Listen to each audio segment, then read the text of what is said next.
contact with Francesco or with No, people? Francesco is recovered. I suggest to move to Jerome Presentation. Jerome, please start your presentation if you hear us. Yes, I can hear you well and clear. Sorry. I hope everybody can hear me well. Ciao a tutti. Yes, okay. Simona, switch off your camera.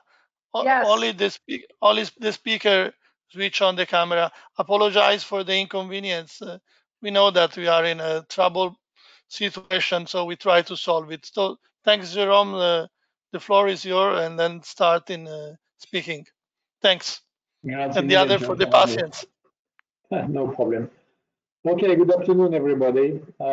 It's really my great pleasure to see that we have so many people attending this meeting. We have 116 people right now to discuss about the future of Concordia, and I think we can be very proud of this situation.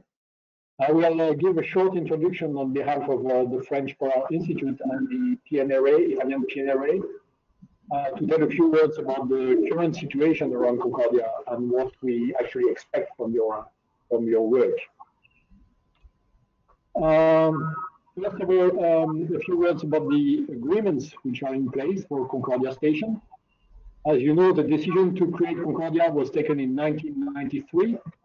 Then it took many years to construct the station, and the station officially opened in 2005 for the first winter over. Since then, we had a new agreement signed by our governments, the French and Italian government, signed by the Minister of Science on March 23, 2017, engaging our two nations to support Concordia at least for the next year. In addition to this agreement signed at the ministry level, we have a running agreement between the PNRA, Italian PNRA, and the French Polar Institute to manage the station. And this agreement was signed on December 2017. I must say that it's quite challenging to manage Concordia because we run it through two different systems. The Italian system and the French system sees a different way of funding the research funding, of managing the personnel. But I must say that it's still a success. We've been able to cope with these differences and to run Concordia Station quite efficiently. In terms of management itself, it runs through 4 main committees. The first one is the so-called steering committee. The steering committee includes representatives of IPE, CNRS, and the French Ministry of Science on the French side, and the PNRA, CNR, and INEA-UTA on the Italian side. This steering committee meets usually 2 to 3 times per year and takes all the decisions related with Concordia. In addition, we have an operational committee made at the moment of Armand Patois and Doris Puyer on the French side, Simona Longo and Rocco Ascion on the Italian side, and they are in charge of running the station, basically taking all propositions to operate optimally the station, and then they refer to the steering committee taking the final decision. The third committee, the scientific committee, and the aim of creating this committee was to favor bilateral connection for the science, for the benefit of science. We must say that the science which has been run at Concordia so far was quite often Italian science and French science, each on its own way, without a real tighten connection between the two to optimize the means at Concordia. We wanted to see that change, and the scientific committee is in charge of making this change. The fourth agreement is related with the European Space Agency. We have an agreement running since 2006, and now we have a management committee to operate this trilateral agreement. There are some pretty good news for Concordia. The first one is that there is clearly a renewed political interest for the station. We had the chance last November 2019, to organize an official visit of the French Minister of Science, Frédéric Vidal, together with the CEO, the director of the French National Center for Scientific Research, Antoine Petit. And you can see here some pictures of them taken at Concordia Station. They had the chance to visit basically all the scientific equipments, and they had the chance to interact with the winter over team to discuss about the experience of wintering over at Concordia Station. Following this official visit, I must say that on the Italian side, there was Pepe Di Cristofaro, the Secretary of State for Science, who joined this official visit. Our two ministers of science, Frédéric Vidal and Gaetano Manfredi, met on February 27, 2020 in Napoli, in the frame of the official Italy-France summit. You can see on the picture the French president and the Italian prime minister. And they actually signed together a declaration of intent regarding Concordia. This declaration of intent included two main aspects. One is to ask the operators to propose a modernization plan for the station.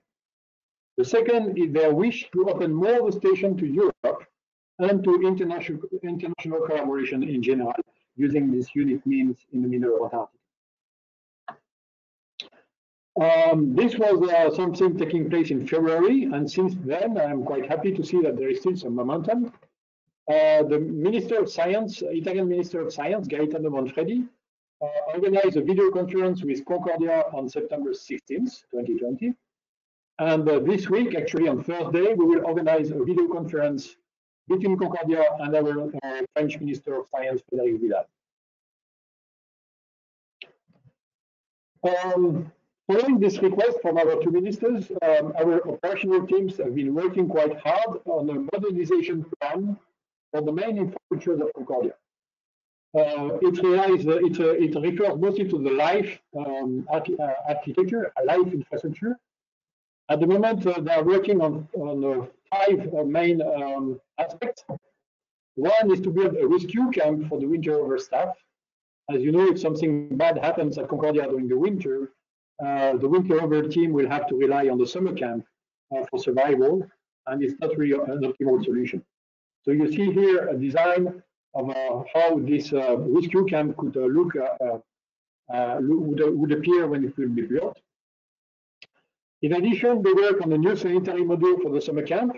People who've been working at Concordia knows how bad is the sanitary conditions at the summer camp. So it's a high priority. Third level is to replace the summer camp by a new dormitory camp. The summer camp was built in 1995, 1996. It's really at the end of its life now. It's really time to rebuild it. We want as well to develop the renewable energy production and the storage of renewable energy at Concordia, and to explore clean transportation means around the station. In parallel to this approach from the operators related with the logistics and life infrastructure, there is the question of science. We need to have a scientific strategy for Concordia. This is required to anticipate the evolution of the existing scientific infrastructures and possibly to build new ones. And this is actually what we expect from your webinar, or from the work that you've conducted over the last month. That is to get a roadmap for this science to be designed and deployed at Concordia in the next years to decades. At the same time, we need some visibility on international collaborations. What makes sense for you in terms of new collaboration, either with European countries or with countries like China, Japan, or Australia, for instance. And speaking about that, I would like to stress that a new European project called EU4Net2 just started, and one of its aims is to build a roadmap to facilitate the access to polar research infrastructures to European scientists, including Concordia Station. Finally, a word about the agenda. Our aim, both on the Italian and French side, is to submit a full modernization plan to our two ministries in early spring 2021. So time is running quite fast, but I know that you've been working very hard over the last few months, and I'm quite confident that a roadmap for the science will come out from this exercise within the next few weeks to months. And I think with that, I have just one slide left. I am a scientist myself. I used to do a lot of science, and I had dreams. I'm sure you have a lot of dreams as well. But my responsibility here is as well to provide some constraints on the exercise. We cannot do whatever we want at Concordia. There are some constraints, and I remind them here. The summer capacity, the number of people we can have on station during the summer is limited to 65 people. The station was designed for this capability, and this is what we have to fix as a limit.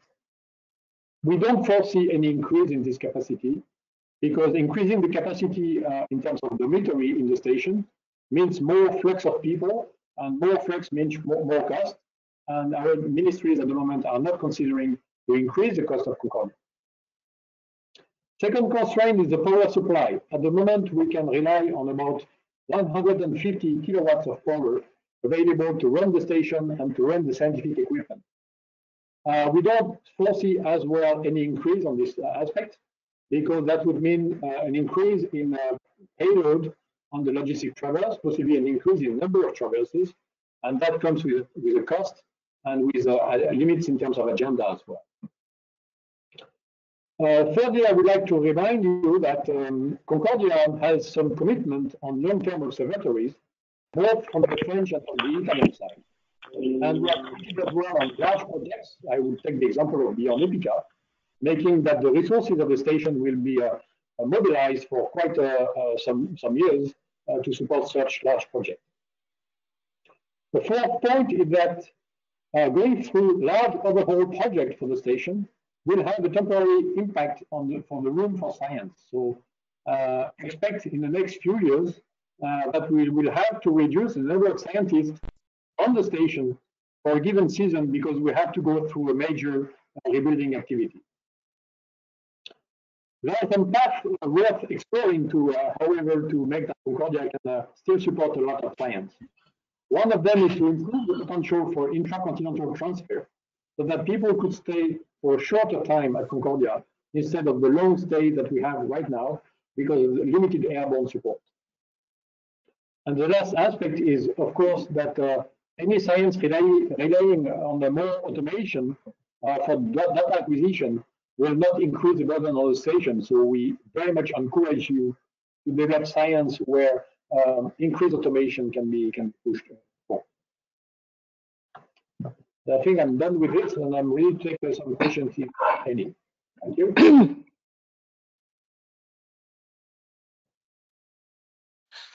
Thank you. Thank you, Jerome, for the nice presentation and the nice overview of the Concordia system and the station. And now we move to the scientific part of our today webinar, and we start for the first talks and the first theme, which is astronomy and astrophysics. And I leave the ball to Tristan Guillot, which will manage the next presentation. Tristan, please start with your presentation.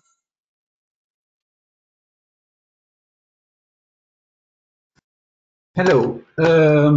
Yes, so we're going to start with astronomy and astrophysics. And we have actually two speakers from Australia and from the United States, so on very different time zones. So what I suggest is, without further ado, to start with Tony Travolian's presentation. So maybe, Tony, can you share your screen? Okay, yes. I don't know what you see. We're seeing you.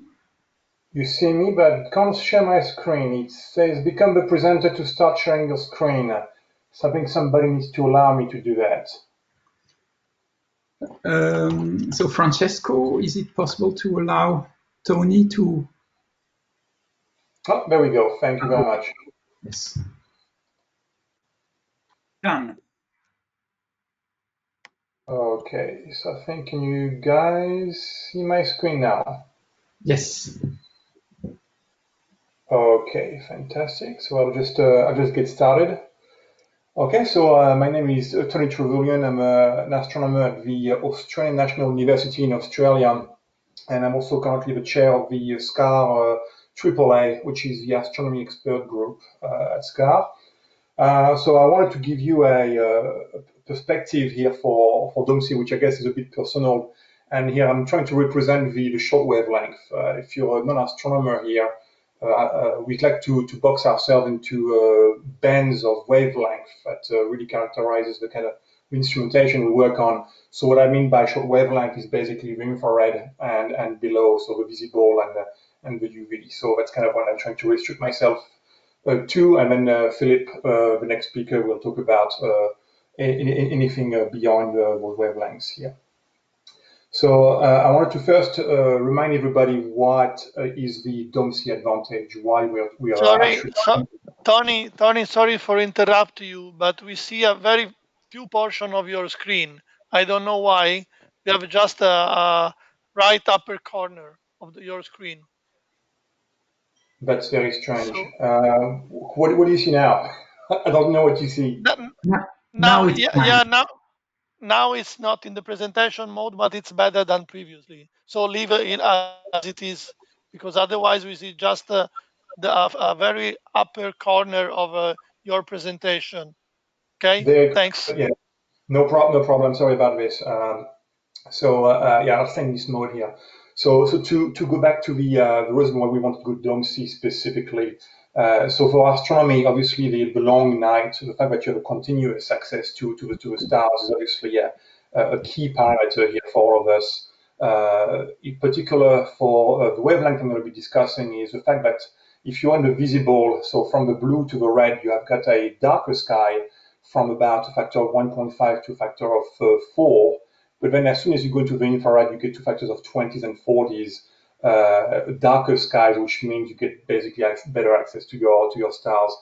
The low cloud cover is obviously key. If you go to a site which has a lot of clouds, you're not going to be able to observe for very long, which would counterbalance the long night. And something which is specific to DOMSI, as opposed to other places like the South Pole and Domé in particular, is you have, first of all, you have winter support. You have a winter over station, which is very key if you want to do some pretty complex instrumentation that relies on maintenance and on people to winter over. And at the South Pole, we have at DOMSI a very low turbulent layer, which means that as soon as you go above about 20 to 30 meters, you get extremely high resolution capabilities from the site. So this is extremely important. To jump from that, I want to talk about where astronomy as a science overall is going over the next decade. So the important observatories that have been coming up online, like LIGO and the LSST, or also called the Vera Rubin Observatories, are new facilities. I mean, the LIGO has been detecting the gravitational wave for about 5 years now, so it's still pretty fresh and it's still doing some brand new science. And in about a year and a half from now, we're going to have the Vera Rubin Observatory, which is a super wide field observatory capable of doing surveys at basically a depth that is unmatched to date. So these kind of new facilities have opened a new vocabulary, what we call multi-messenger astronomy, and relying on more transient search. So basically looking at events that are happening in real time, and we're no longer looking at the past when we're looking at the sky. Similarly, in space, we've got a lot of satellites coming up online, which will be able to do a lot of high-resolution observations of exoplanets, for example. And when you look at all these new capabilities, whether it's on the ground or in space, you can see that DOMSI as no longer a niche, but really can act as another node of this larger network, so multi-messenger astronomy projects, so validations of observations from space or complementary observations from other types of messengers from the ground. So far at a place like DOMSI, what has been really well exploited is the optical wave bands. These are the wave bands that we can actually see with the naked eye, and are less demanding in terms of instrumentation. They don't need any fancy cryocoolers, for example. And so with a modest telescope, you can actually do a lot of science. So there's been some really exciting development in exoplanet research, specifically here with basically the first ground observations about Jupiter's, for example, in the visible, something which has so far been something done from space. So it shows you that after the space, the best place to do this kind of science is the Antarctic. So there's going to be a lot of stuff going on at Dome C in that realm. But it's interesting to note that at a place like Dome A, a place run by the Chinese Polar Institute, you've got very similar stories happening, where you've got automated telescope also working in the same waveband and scanning the sky for exoplanets, looking for essentially variations in the light curves that you can see on the right-hand side here, essentially using the fact that you can stare at the same piece of sky for a long amount of time to look for those variations that tell you about the existence of planets or binary systems. Those long nights also mean we also have long days. So when you're an astronomer that cares about the sun, you have exactly the same type of advantages. You can look at the sun for a long period of time, and on top of that, you've got a very good level of aerosols, which allows you for studies of the corona of the sun at the same type of resolution and the type of accuracy you can't get from anywhere else. So this is what the strength of Dome C is. Now, if I just make a small parenthesis here and now go to the South Pole for a moment, because at the beginning I talked about multi-messenger astronomy, and what that means is that now we're all about working no longer with photons, but also using gravitational wave and with high energy particles like neutrinos. So the big player right now in the world, not just in Antarctica, is IceCube, which is this cubic kilometer experiment that essentially is capturing neutrinos as they traverse the ice. And we can actually have an idea for the direction based on the volumetric arrival of these neutrinos as to where they come from. And so they create a good follow-up for astronomers to actually look at those regions that are the source of this huge amount of energy produced. And the future for IceCube is looking quite bright. I mean, they've got quite a good success story already in terms of science, with a lot of the discoveries in terms of the oscillations of neutrinos and some sources that have been defined. But what's important is that the NSF, so the American Polar Program, is highly supportive of the future of IceCube, with some upcoming updates for 2021 and 2022 that are already financed and already prepared. So basically bring the capability of IceCube to the tera electron volt range. So this is something that we really need to pay attention to, because when IceCube can make observations following up from a place like Dome C is something that is obviously extremely valuable. Now I want to move on into what's not tapped yet at Dome C. In the optical, there is quite a lot going on, but the real money here is in the infrared.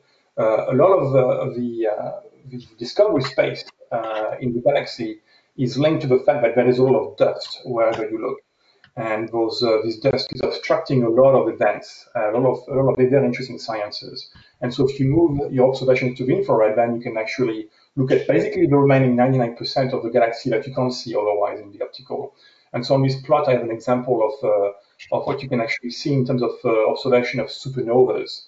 So supernovas are events that you need to be able to catch quite promptly, and so their phase can last from days to months. And so there is really a regime, which is the bottom of this plot, the blue area, which is where you need to be fast and need to be able to see something which is pretty faint in the infrared. What you see in orange, for example, is has been from space only. What's blue is where a place like Dome C can really shine. Another example of multi-messenger follow-up that can be done in this kind of wavelength is stellar mergers. So mergers of neutrinos, of neutron star and black hole, or black holes and black holes. So this is now where LIGO come into place, where you've got a facility that can detect an area of the sky where this kind of events takes place.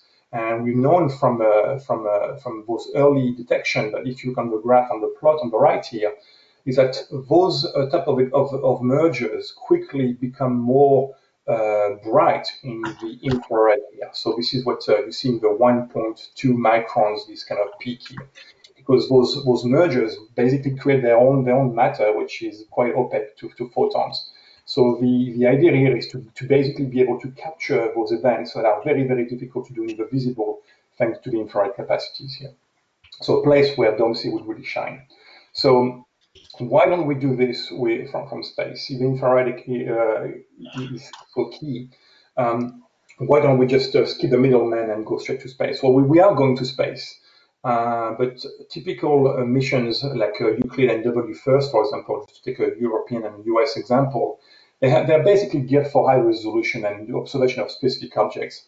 As soon as we are talking about catching events that are rare and that require a lot of flexibility, you need something which has a much wider field of view.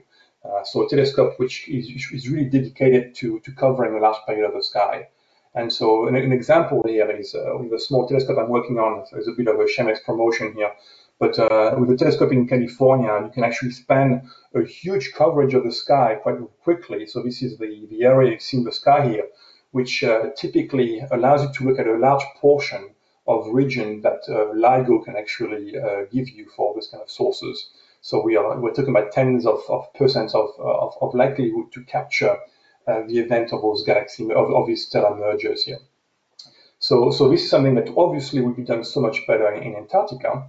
But one thing that we need to solve, and that's kind of the elephant in the room here, is that, as I was saying in the early part of this presentation, that the turbulence is great once you go above the boundary layer.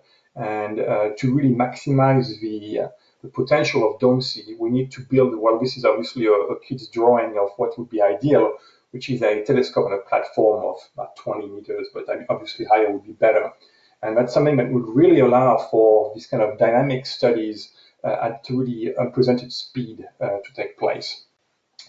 So sort of to wrap up again, I'm going to use an example of something I'm working on just to illustrate a point, because those calculations apply to them. What I want you to focus on here is the bottom table here. So I mentioned the Rubin Observatory, which used to be called the LSST telescope. It's an 8-meter class telescope, by far the largest surveyor of its kind. It works in the visible, so it's a wide filter, and it goes at a depth of 22 magnitude, which is extremely deep thanks to its large size. But because of its large field of view, it's able to basically sample a volume of space much larger than any other surveyor. And so the key takeaway from this is that if you take a 1-meter class telescope in Antarctica, so in K-band, so that's basically 2.2 microns, and a 1-meter class telescope with a 50 square field of view, 50 square degree field of view, excuse me, you basically can match the volumetric speed of LSST. So what we are talking about here is that using the high resolution capability of DOMSI and using the low background to do 8-meter class telescope science with a 1-meter class telescope. So this is really where the optimum potential in those wavelengths is for a place like DOMSI. So I'm just looking at the time. I'm just running out, so I'm going to conclude here. So here's my email address, and I'm hoping that DOMSI will be exploited even more than it is right now for astronomy. I think we're just scratching the surface now. We've really have a lot of work looking forward. Thank you very much. Well, thanks a lot, Tony, for this very clear presentation, and for staying with us so late for you in Australia. Really appreciate it. Thank you. So now we're going to move to the much longer wavelength, and with Phil Moskov. And if you can, yes, thanks a lot. If you can share your screen and start your presentation. Again, thanks for being for you so early with us. Yeah, sure. Do I need the same? It says open system preferences. Yes. I think I need the I same. think Francesco, Phil has to be allowed to share his screen. Can you do that? He should be already allowed. Okay, but I have to allow myself, I think. Let's try that. Okay. I have to restart. I have to rejoin. Hang on 1 second. Okay. Unless you want to show the slides, if I sent them to Francesco. Yeah, maybe try. There's one quick question for Tony in the meantime. A question from Italy, Vito Vitale. Yes. Okay, so you know, then astronomy many times was working about and discussing about development in Concordia, but just to fix, you say then 1 meter telescope can represent 8 meter, okay, but which is the dimension? You say, but you need to stay 20 meters. Can you provide a range of the dimension of the structure we need to build to have this capability? Just to have an idea, and also the constraint about the power. Yes, so I think this is a problem that has been addressed quite a few times with different solutions on the table, and I can't want to claim to have a solution for this. I've worked with other people that have thought about putting a telescope on top of the Concordia station if the weight allows it, or being attached to the side of a building being another option. Or the third option is to have its unique tower and then rely on a gyroscope system to keep the telescope from vibrations. So there's a lot of avenues which I'm hoping that we'll be able to find a solution for. I think 20 meters is okay. Again, it depends on what the size of your sensor. So if you look, for example, at a 50 square degree telescope, then you have an array that allows you to basically have pixels of about 0.25 arc second. And so at 0.25 arc second, you can get away with about 20 meters. Which is not the very top of the boundary layer, but just good enough to have diffraction limited images. And so that's kind of where I think the sweet spot is in terms of cost and structure. But something that has been looked at in the past, when a few years ago there were plans of 2 meter class telescopes. I think now the future is pointing towards smaller telescope. I think 1 meter is a lot more manageable for the station than the 2 meter. And really exploring the wide field potential as opposed to the short field. Thank you, Tony. Thanks. So I guess we may come back to that in the Q&A. We have very little time here, so I suggest we move directly to Phil's presentation. Thanks a lot. Okay, sorry about the figuring out how to do that. Hi everyone. It's morning for me, I guess evening for Tony, and afternoon for most of you. I hope you can hear me okay. I will try and go through really quickly the long wavelength area of astronomy from Antarctica, and this is going to be mostly about measurements and telescopes at South Pole Station.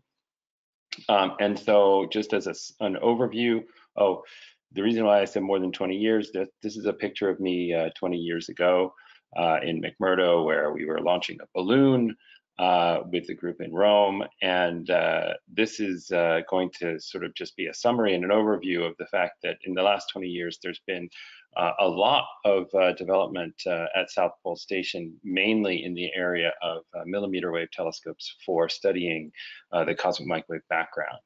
And here's a list of some of them. I'll really quickly go through this. So as you heard, there we go. As you heard from Tony, the Antarctic is a unique and very beneficial place to be for astronomy because the Earth's atmosphere there is very transparent compared to other places. And the main reason at longer wavelengths, it's slightly a different reason why it's so good at longer wavelengths is the lack of water vapor in the air, which means better transmission at frequencies of hundreds of gigahertz or wavelengths of a few millimeters. So at frequencies from 90 to 300 gigahertz. The atmosphere from Antarctica, from South Pole and Dome Sea is very transparent. There are other windows at higher frequencies, which are also very interesting, but I'm not going to talk very much about them. And Tony sort of mentioned a little bit at the end about the infrared. So mostly what I'm going to talk about is looking at the light from the cosmic microwave background. This is a graph showing how much intensity there is in extragalactic light, so light from outside of our galaxy, outside of the solar system, from different sources, and it's dominated at long wavelengths. So long wavelengths are here, low frequency, and short wavelengths are here. So this is the optical, this is starlight. This is that light from dust that's obscuring a lot of the starlight that Tony mentioned. And then this is the light from the cosmic microwave background. And so most of the light in the universe is from here, and this can tell us a lot about the history of the universe. And so we have learned in the last 20 years a tremendous amount about cosmology, about how the universe evolved, how structures formed, what the universe is made of, and the fate of the universe. And one of the ways that we have learned about this is by studying this radiation here, which is called the cosmic microwave background. It's light that's left over from the early phase of the very hot universe, and then we can see it because at some point in the past the universe went through a transition from being opaque and dense enough and hot enough that light could not propagate to being transparent when the neutral hydrogen gas formed. And the universe today is incredibly transparent. And this is, of course, you don't think about this that often, but even just being able to see nearby stars, they are very, very far away. And that's the light that comes to us from them is pretty much uninterrupted throughout that journey. And in fact, the universe is so transparent that we can see all the way back 13.7 billion light years away, 13.7 billion years ago to this surface. And because we can see that far back, we can use that radiation to understand about what's gone on with the early universe. So, so of course, my background here started, I guess, back with the 2000. We had a balloon experiment from Antarctica called Boomerang. And so this is just to illustrate what this radiation actually looks like. This is one of the first detailed images, and for scale, here is the size of the moon, is that little dot. So this is a large area of sky. And then I'll show a few more of these graphs. This is showing sort of an analysis of the components, the spatial components in this map, and you can kind of see by eye that there's like a characteristic size scale, which is reflected in this big peak here, which is approximately 2 times the size of the moon in these blobs. And the resolution is better than that. So, so this is actually resolving this structure in the very surface of last scattering, or the very early universe. So just a few historical highlights. So one of the first sort of larger scale instruments that was built at the South Pole was an experiment called DAISY, or the degree angular scale interferometer, which had a goal. One of the goals was to not only measure, so this was just at the beginning of these detailed measurements, but this had a goal of also detecting polarization signal in the cosmic microwave background. And so this has now become, this polarization signal has become one of the sort of key goals of the modern experiments at the South Pole. Historically, again, just another experiment that was built and installed at the South Pole was called ACBAR, which was an array receiver measuring at multiple wavelengths or frequencies in this band.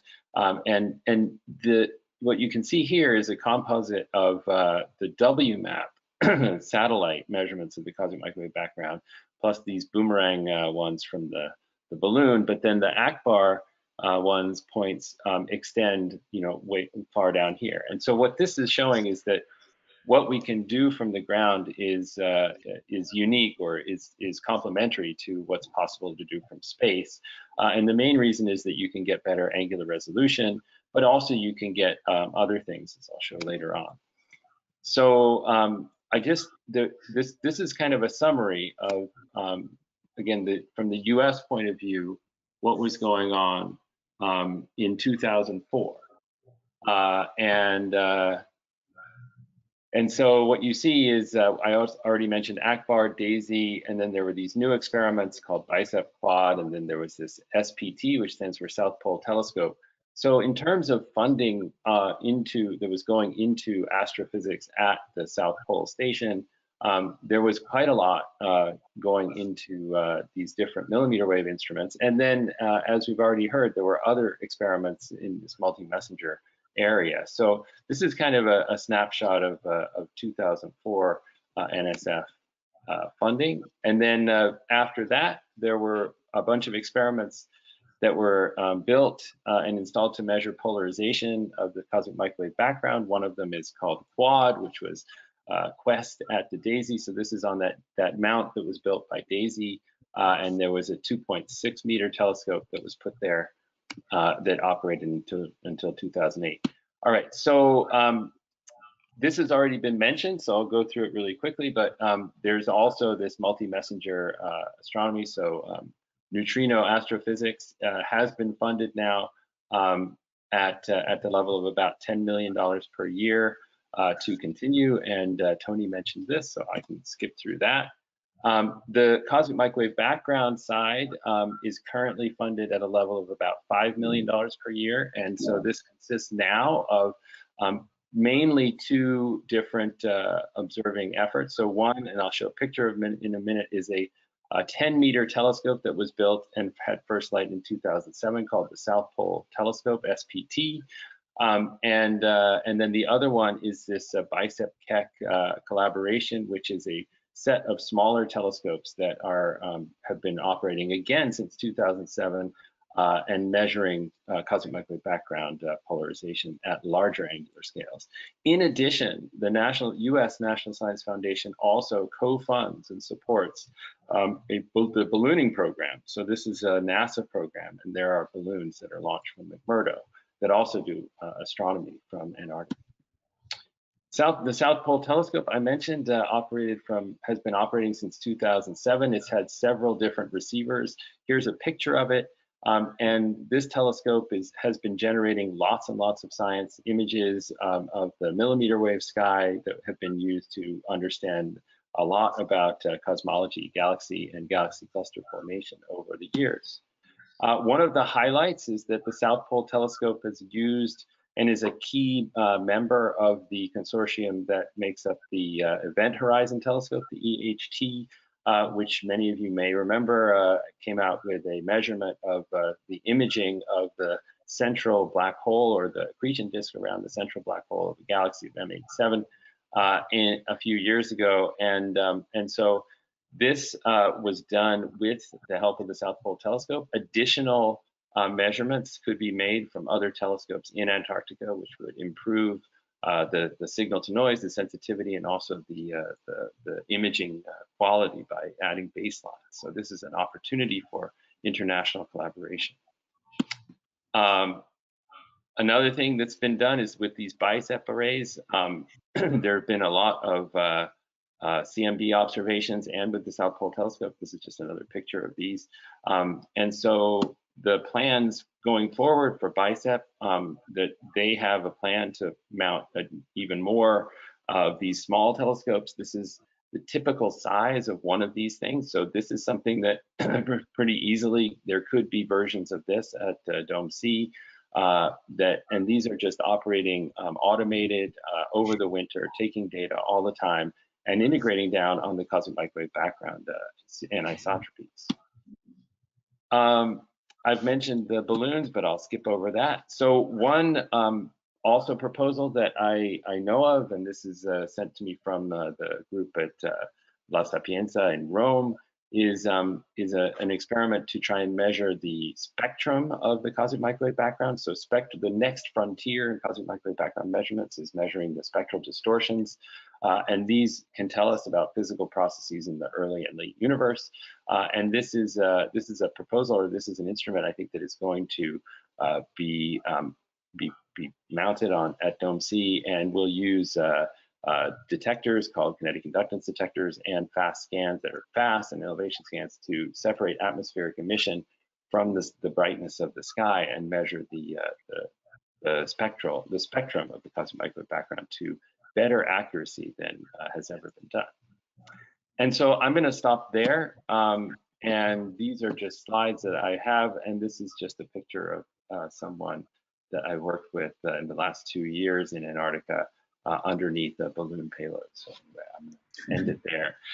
But thanks, and I suppose we'll go to the questions now. Okay, thanks a lot, Phil. Actually, what I propose, we're really short on time. Of course, we started a little bit late, so if it's okay with you, Francesco, I propose that we'll give you the floor 10 minutes later than on the program. What the plan was to discuss a little bit with Massimo Gervasi, who's my co-host here, the results of the survey, and then to have a little hi everybody. I'm gonna share my screen and just show. Let's see. This, I think it's screen. Okay. So I hope you're seeing my screen now.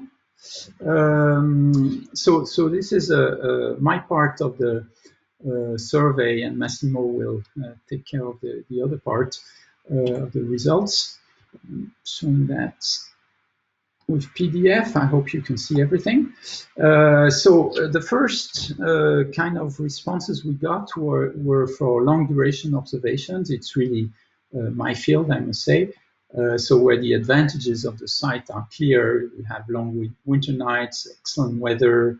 Also, we have a very nice coupling with test targets, and then with JWST and RL. So for the detection characterization of exoplanets, this is something where we can have an edge. So the requirements there are really reliable instruments and a good internet connection. We got responses really from the A-STEP team here, pointing to the need for Antarctized instruments that are robust, larger astronomical facilities, maybe towers, small telescopes, and then the link with the international effort is really something that's important. Then a very strong advantage of the field, you heard that from Tony's presentation, is really going to the infrared, where we have all the advantages I explained before, plus the cold temperatures, of course. And then we can do things on exoplanets, around small stars, but also gravitational wave counterparts, multi-purpose observations, things like that. So the requirements are generally cryogenic cooling, relatively large telescopes, because these detectors are expensive. Then going on a tower is not necessarily indispensable, but would be really better. So there's been essentially Jean-Marc Christil has responded. Isabelle Vauglin has also responded. She's in Lyon, I forgot to put that, with an interesting telescope, off-axis telescope concept they're working on. So it's not directly infrared, but it will be used for that as well. So the significant points are the requirement to maintain a cryogenic system. And then it would be really completely in line with ice drake, and so we have to combine everything and think about the infrared in a global way, I think. Then a field that has not been discussed yet, which is very, very interesting, tied to the origin of the solar system, is the collection of micrometeorites from Antarctica. So there is really excellent work here with the world first, which was the discovery of these ultra-carbonaceous Antarctic micrometeorites. We can do that at Concordia because we have ice that's very clean, and the proposition from people like Jean Duprat, Emmanuel Dartois, or Professor Subtle would be really to actually collect these micrometeorites directly in the air with a filtering of the air continuously before they reach the ground. And then we have a response which was in between theoretical and observational, with the idea to couple really measurements in the atmosphere and try to see how we can use that to understand better atmospheres and apply that to exoplanet atmospheres. So for the sake of time, I'm going to stop there directly and give the floor to Massimo. Thank you, Tristan. I'll go with that. Thanks. So I am going to present the rest of the survey. Apparently, I'm not able to share my screen. Oh, okay. Now you are apparently. Okay. So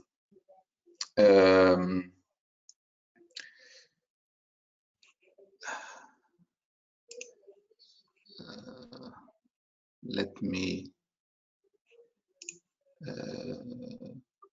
Okay. So I can you see now?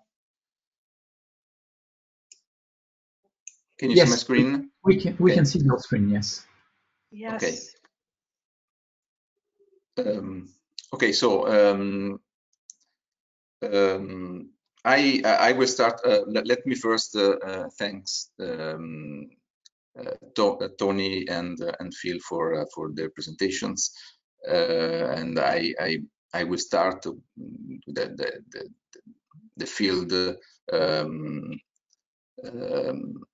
Phil already discussed the microwaves and cosmology, in particular the observation of the cosmic microwave background.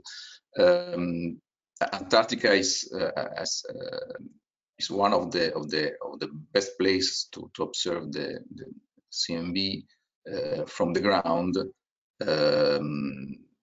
because of the atmospheric stability, the excellent transparency, and all the things already discussed.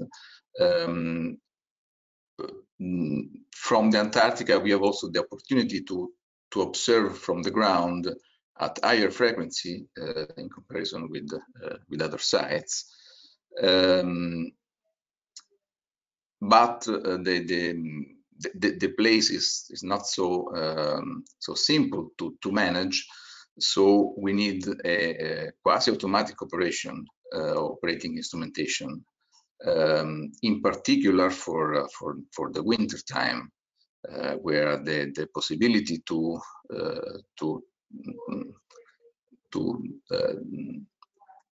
give a direct overview of the instrument is not so easy.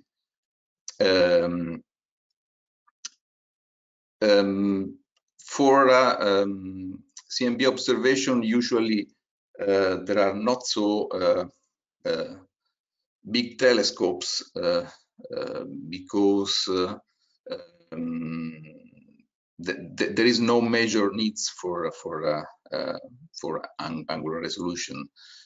So the dimension of the telescope can be not so big, but anyway, the overall projects are usually not negligible, and in particular for Dome C, they can be can have a major impact on logistics. In particular, as I can show you in a moment, for the power supply which is needed. In Concordia, we have one project in this moment, which is in construction now, and it is expected to start observation in 2022. It's Cosmo. Phil already show a couple of slides about it. It is basically an Italian collaboration involving most of the CMB scientific community.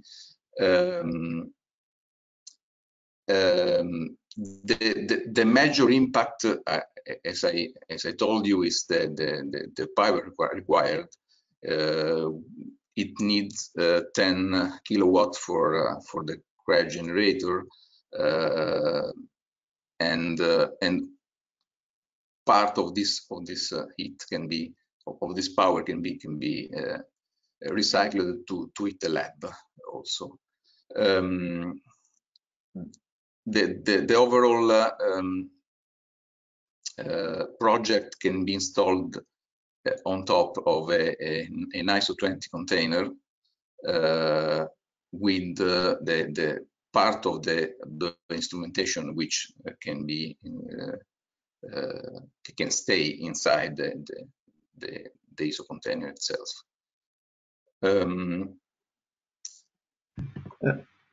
Sorry, Massimo, I think we have to speed up a little bit. Okay. I'm afraid we're going to be short on time, really. Then the other major subject is the Sun-Earth relationship, involving cosmic rays, ionosphere, and magnetosphere observation in relation with the space weather and the impact on the human activities also. This is, I mean, Concordia is quite close to the South Magnetic Pole, so this is one of the best places to study these effects, observing both directly cosmic rays and their effects on ionosphere and geomagnetic field. Ionosphere and geomagnetic field can be also observed by radar, magnetometers, and through the GNSS network. There are many active projects in this field. I'm sure I forget some of them.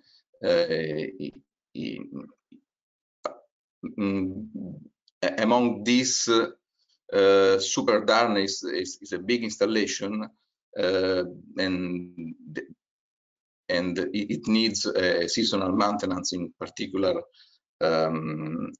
manpower for checking the installation itself.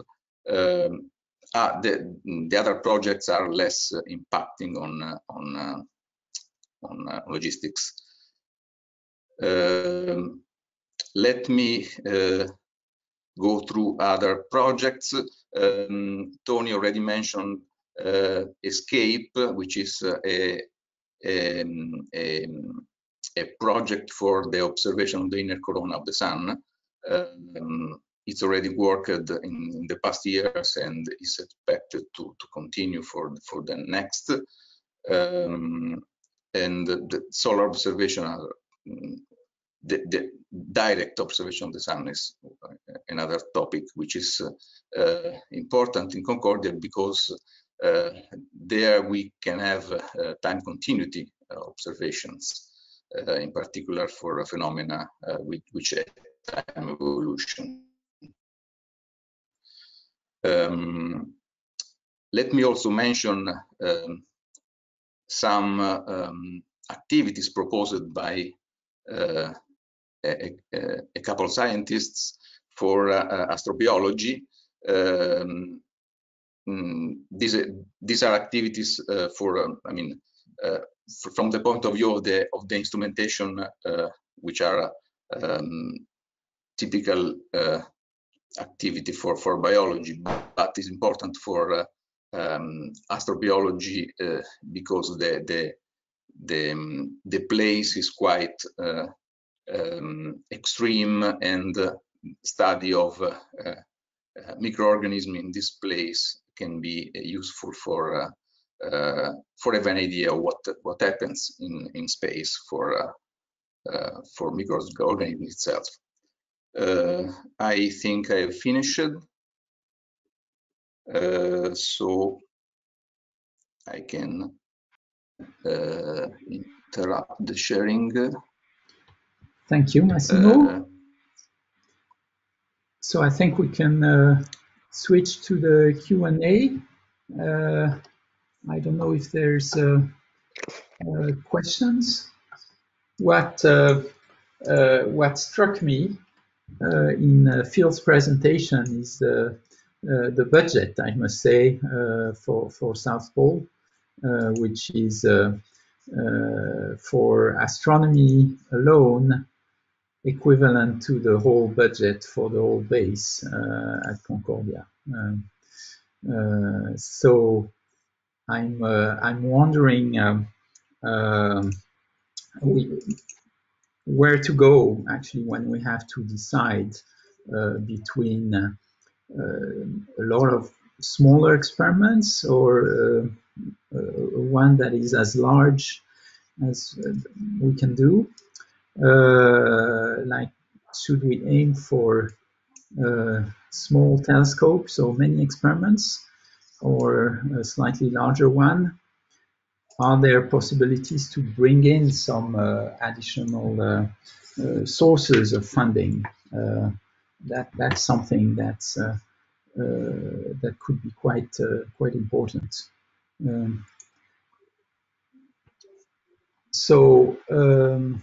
Yeah, I would like to ask Paul, for example, whether what his point of view is concerning the role of Concordia, in particular for the CMB, given the presence of the South Pole, and so the fact that we're not going to build a 10-meter telescope. So what are the niches that you can identify where we could do really well?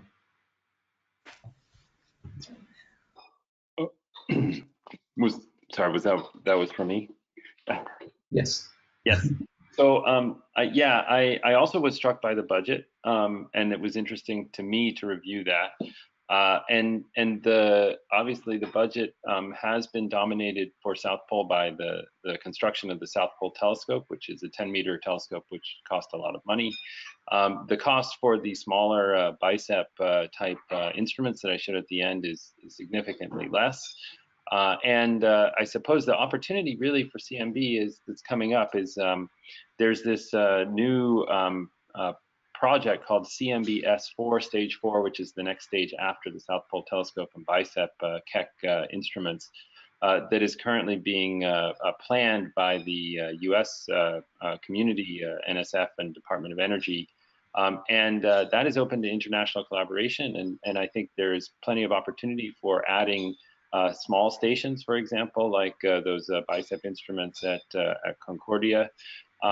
And then another thing that I mentioned is, joining potentially the Event Horizon Telescope consortium, and that would prefer to have a larger aperture, but the instrument cost is a lot smaller than the cost of the instruments, say, for the South Pole Telescope. And then finally, I think the thing that you saw that is being already developed, this spectral distortion type system, is in a way it's sort of a unique opportunity that is not something that is currently being done or even proposed for South Pole Station. So I think that is potentially a good direction to go, depending on how the first instrument works, because it's more of a unique and small scale type of system. And then, as Massimo mentioned, the other way to go with Dome C is to push to higher frequencies. So adding, say, a few higher frequency channels, which are very useful, not necessarily for measuring the cosmic microwave background fluctuations, but for measuring contaminating sources. So polarized dust emission and also emission from extragalactic sources.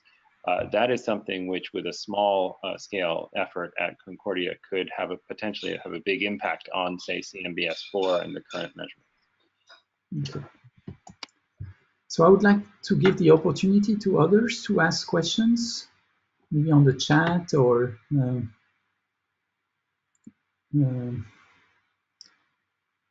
otherwise.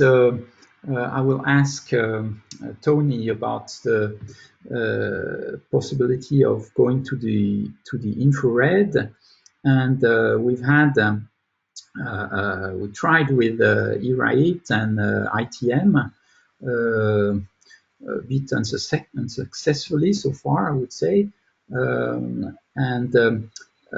So I know that there are now detectors available. They're still quite expensive. So what's your view on that? What is the minimum size of a telescope that would really be needed to exploit the site in the infrared? Given the constraints that we have, that's something we have to ask ourselves. Yeah, so I think you're right. I mean, the cost of the detector is by far the dominant cost of the overall telescope. The K-band still costs a lot of money because you need all the cryogenics behind it, and the Mercatel technology is still something that has been dominated by Teledyne as a company. But I think this is changing right now. There is Raytheon, also in the US, is starting to come up with their own big size detectors.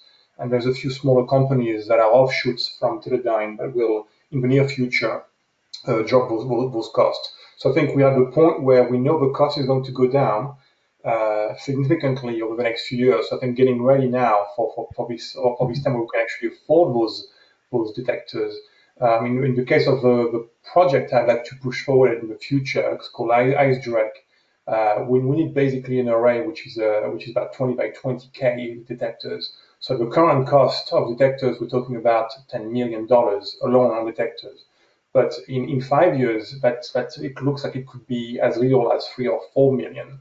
And so this is really a bargain if you compare a telescope which may be 20 million euros, capable of doing sciences that competes with 8-meter class telescope that are worth at least 20 times that much in cost and operations.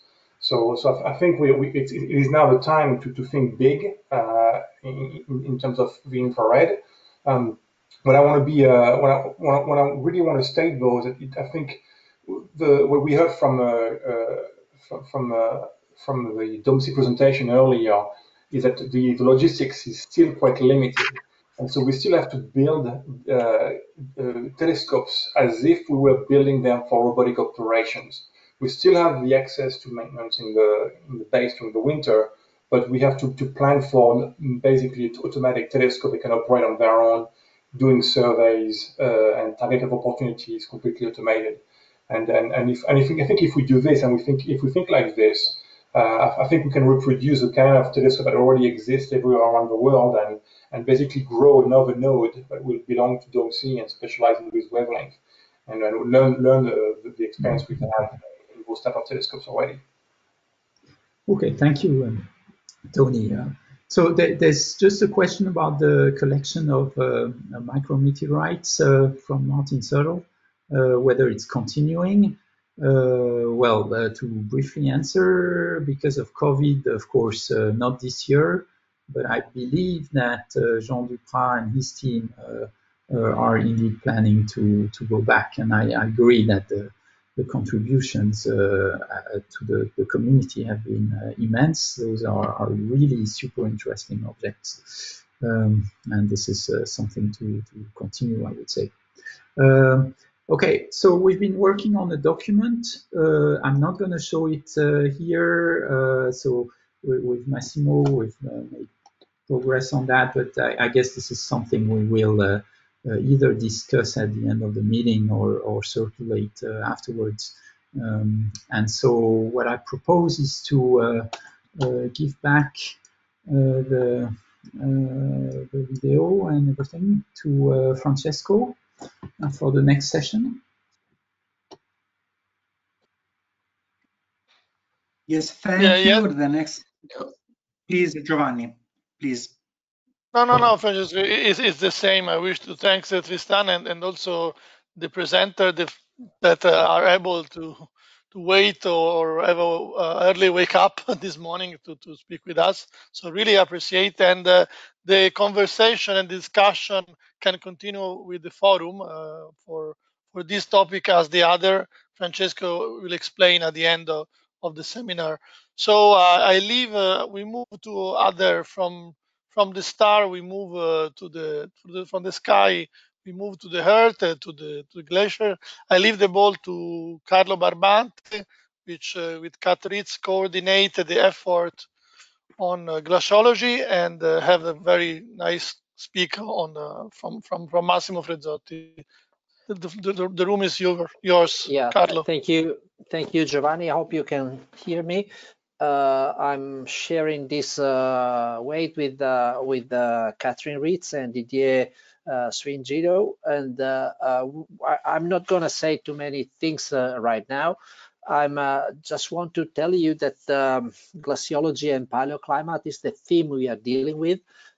Is a very of course is very important from a scientific point of view in Concordia, and it crossed many of the other fields, including geophysics, including chemistry and physics of the atmosphere, when we are dealing with transformation from the atmosphere to the snow, but also, I would say, crossing fields with astronomy and astrophysics and biology, especially because of the unique environment we have underneath the ice of Concordia, where is plenty of water and plenty of lake that will give us for sure a lot of insight about the microbiology and so on and so forth.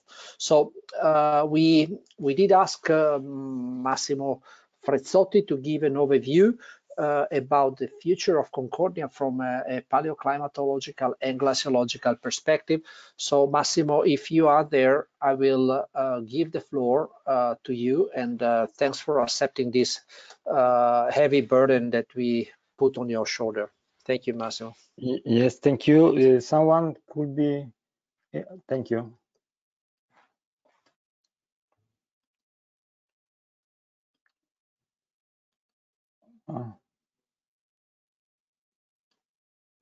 You should be able to share your screen, Massimo. Yes, but is okay. You see my screen? Yep. Okay, it's fine. Put in full. Okay. Yes, it's fine. Super. We can hear you loudly and clear, and the presentation is fine. well on the screen. Thank you to invite to myself to present glaciology and paleoclimate at Concordia. I think to start in a view of Concordia. Firstly, I would like to stress one point that, from my point of view, is important: is Dome C the place where Concordia is, and is not Dome Charlie or Dome Circe, and never Dome Concordia. So I think this is important because we use wrongly the Dome Concordia. The Concordia is the station, and the name of the site is Dome C for Australian guide or Dome Charlie for the US. Concordia is a critical point from a geographical point of view because is in the middle of East Antarctica, and so is very important from several point of view, but also from geographical point of view and logistic point of view for support science, not only at Concordia, but also I think is important to stress around Concordia. So all the research station normally born with research very close, and then going to be the start point from several research. And I think that Concordia is one follow the same route of the other nation. So Concordia is in the middle, so it's the same distance with Casey, Dumont d'Urville, and Mario Zucchelli station. Closer there is a Vostok station, and farther is South Pole. So is a very, from glaciological point of view, is very important because it is along the East Antarctic ice divide, and is the fourth highest dome of Antarctica. There is also Dome B, Dome A, and Dome F that is higher. Dome C is very peculiar because it is very close to the area of the megadune, is the driest place on the Earth. So, and more is very sharp, the boundary between accumulation area and driest area on the southern part and north part. So I think this is very important to stress. So the area is very flat, but there is very strong gradient between north and south on the snow accumulation. Oops. From Dome Concordia, there is several flows that start from Beard Glacier to Deriving Glacier, Ninis and Mers, and Totem Glacier. So it's a key point of a different flow that is going to the coast, drain the ice that fall inside the continent. The mass balance of the Dome Sea drainage area is quite different from Beard Glacier and Deriving Glacier, and there is Totem Glacier, Ninis Glacier, Denison Glacier that is lost a significant amount of ice, so is negative, and this area is very important from East Antarctica mass balance, from an important from sea level change. So the bedrock elevation also is could you see here, and colleagues Olaf Eisen virtually will speak in more detail. However, you see that there is a very large subglacial area, and the high thickness in area is the thicker of Antarctica. There is Astrolabe Basin area and also Aurora Basin area where there is the thickest ice in Antarctica. And moreover, is very important Concordia because it is a lake district, very important with Lake Concordia, and this lake district as for the ice flow pattern draw different part of Antarctica and are very important, significant from mass balance change in the future, and also for the history of ice sheet growth and thinning. I would like to stress, the signal is moved, however, of Lake Concordia, that is the second widest lake in Antarctica after Lake Vostok, so it's important to be stressed that this lake and the other lake is very close to the station, so less of 80 kilometers. So I would like to stress that Concordia is in very peculiar area as a geographic point of view. Nevertheless, the last one point, but at the moment, one of the most important part is that Dome Sea is the area where there is potential for all this ice. And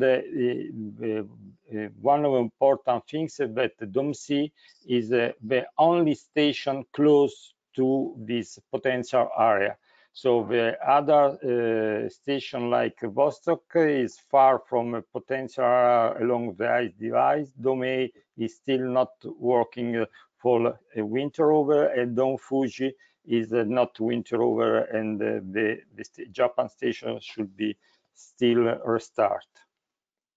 So the history of Concordia, I think, is important to address. So the first people that looking at Concordia is Claude Rius, that started with National Science Foundation in 1974-75, and then they drill a first core of a 900 meter depth that ranging over 30,000 climatic record. This is a dome, old Dome Sea area, and is about 80 kilometers north of a true Dome Sea. That is true Dome Sea summit is quite different from previous site, and the Concordia station is not a Dome summit, but is just 1.5 kilometers west. However, Dome probably is moving from the summit to the position of the Concordia station, so probably it will arrive at Dome summit in some 100 here. Okay, the first people that arrived at Concordia was a group of 5 French people and 1 Italian guide. They arrived just the same year of the signing of a collaboration agreement between France and Italy. This agreement was signed to build a winter rover station at Concordia with the main purpose to drill a deep core. The first camp was started in 1996. It was established as a summer camp, and the two main objects of this summer camp is to build the Concordia station and for European and for EPICA project. Then, due to the technology that it was much faster in drilling and the political decision, the EPICA project have a major priority of building of a station. So the EPICA reached the depth in January 2005, and the winter rover season, the first winter rover season of Concordia starts just in February. So the EPICA it was long because it started in '93, and we reached the bottom in January 2005. So more over 12 years. So it's long project, it's big science, was funded by European Community for 3 times, from 1999 to 2008. I would like to stress the summary of EPICA. So is one of the most successful paleoclimate research in the world. Have more than 300 peer-reviewed papers, 10 Nature and Science, and more. Is iconic and is extensively used in IPCC R4 and 5. Provide solid put change in context of understanding of carbon cycle, climatic effect of change in ocean circulation. So I think is very important, and also to stress that this project it was an European project with participation of 10 nations and was funded by European Community and from Italy and France, in particular from EPICA DOMC, whereas German support mainly the ADML core. So I would like to stress that IPCC in the summary stress the result of EPICA result about gas, and also on the last report also stress the report of EPICA. So EPICA is an icon result of paleoclimate, in particular of climatic change. Several studies has performed at Concordia and are correlated with EPICA, in particular snow atmosphere experiment and field core. Several field core have been drilled in the Concordia area to study the metamorphism of grains at surface and to study the trapping of air bubble, the evolution of snow and surface change with atmosphere, and at the near surface over time scale of hour to few years. And this, I think, is very important because this is possible only with a winter rover station, with a winter rover researcher that are able to collect snow during winter time, and also snow deposition process, transference function, snow atmosphere circulation signal versus to understand the signal to noise process. Other point that is correlate partly with EPICA, but also is very important from mass balance of Antarctica is the observatory like Glacial Climb Samba surface mass balance that it was established in 2004 and is surveyed each year. The GPS velocity network that established in 1996, the PRS measurement start 2010, and EPICA borehole is a unique borehole that is monitoring every few years since 2006, so after the end of the deep core. sorry. Another important issue, I think, is that Concordia... Massimo, we can't see the presentation anymore.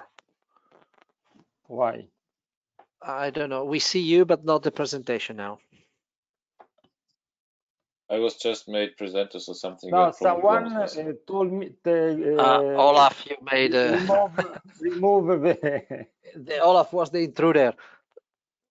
Olaf. It's my fault. It's my fault, Massimo. Ah, Laura, thank you. Please give me my desktop. Yeah, we know that there is a lot of overlap in between geophysics and glaciology, for sure. I hope you are not jealous, Laura. Anyway, go ahead, Massimo. Okay, I think it's important to stress that Concordia was a very important, hub for different traverse. In the first part was in the framework of International Transantarctic Scientific Expedition. So from Mario Zucchelli to Concordia, from Concordia to D85 to Talosome, from Concordia to Vostok and return. Then there is Azuma, the lock-in site in 2017, and the last one, East Antarctic International Traverse, that is just performed last season. So I think this is to stress the importance to use Concordia not only as a station, but also as a hub for scientific traverse, but also it was used in the past, and I think will be used also in the future as an hub for airborne survey. You take at present the strategic point of view of the Concordia station to cover very large areas. So Concordia is able to support the survey in area. You see the first one for PNRA and NGV, the AVI, the BAS, Crisis, Ice Cap from Utica, Texas, Isodyne from the BAS again. So you see, and also there is not only survey for radar, magnetometer, and gravimetry, but also from microwave, laser altimeter, and so on. So I think it's very important to stress, looking at the future, that Concordia could be able to continue to support the survey, land and airborne survey, because I think this is a crucial point and strength of point of Concordia. So one other point, I think is very important from several issues, not only for glaciology, but Concordia is at 75 latitude, but is one of the best places for satellite validation calibration. The surface of Concordia is very homogeneous, so is a very good point for calibration of a satellite sensor as a ground truth. So, and several experiments is already done, but I think will increase in the future with increase of a satellite with a polar orbit that normally arrive at maximum between 82, 88 maximum latitude. So the place at 75 is a crucial point to have a validation point with several paths of satellite Concordia. Also, there is several experiments very important and very advanced, like Subulation probe, Radix that is performed last season from Swiss Guide, and also I think is important the project of ice memory to preserve the ice for future generation at Concordia. Not only the Epica core and I hope beyond the Epica core, but also the ice from around the world. So it's a very peculiar area. So where is the next frontier? So I think that the next frontier, as the previous one, is the Beyond Epica of the Skies. This project is funded by European project 2020. Is a project is 2019-2025. The key is to study beyond 800,000 here, to looking when the world was with a spanning of 40,000 shear world. change between glacial and interglacial. The last 800,000, the spanning of between glacial and interglacial is from 100. So the study of this curve will allow to understand why the world changed around 1 million years. The site was already selected.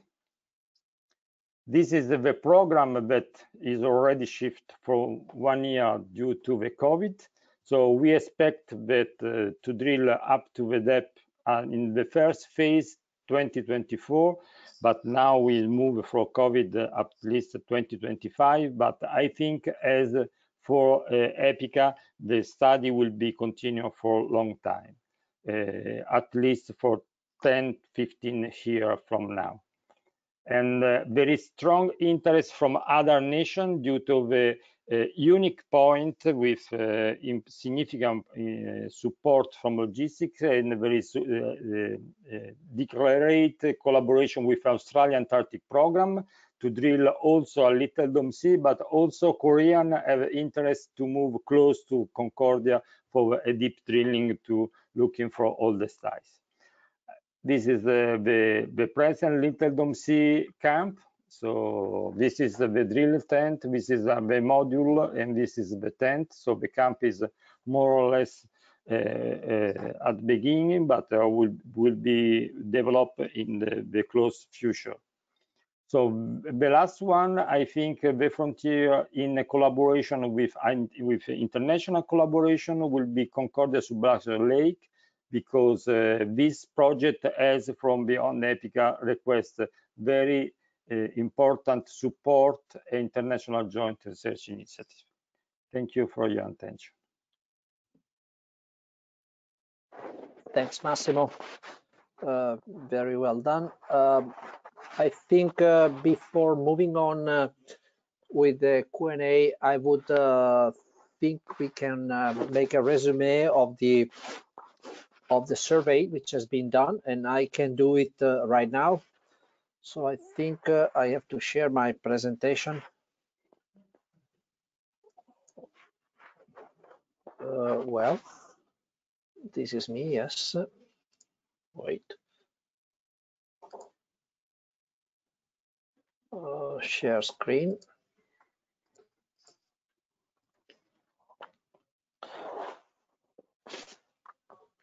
Can you see my screen? Yes, yes, Carlo. Yes. Thank you, Giovanni. Okay, I'll be very quick. We went through the whole survey, a very huge Excel file, very detailed.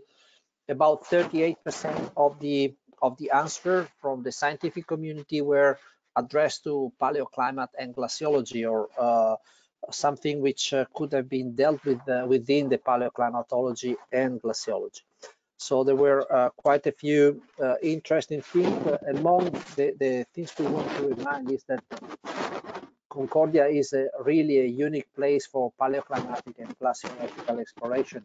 Of course, it allows all season long-term observation. Is very unique because of the winter overstation, so we can observe the condition of the ice all year round. And of course, as Massimo just mentioned, is a unique place where the borehole of the EPICA ice core is monitored since the 90s. Is a very good place for remote sensing validation and calibration at 75 degrees south, and is where most of the polar orbit of satellite cross several times. Is located in an important lake district. I'll see I made a specific case at the very end of my talk. And again, it is at the ice divide of an extremely important drainage basin, as already suggested, and a very good candidate site for many other roles, and a great potential for traverse acting as an hub for inland and earth survey in the future. There is also a link with many other different themes that we have seen already, astrophysics, and that we will see after my talk. And we have connection with atmospheric studies, of course, deposition processes, impact on surface characteristic on the atmosphere, recording of the past atmosphere, physics and chemistry is a major role.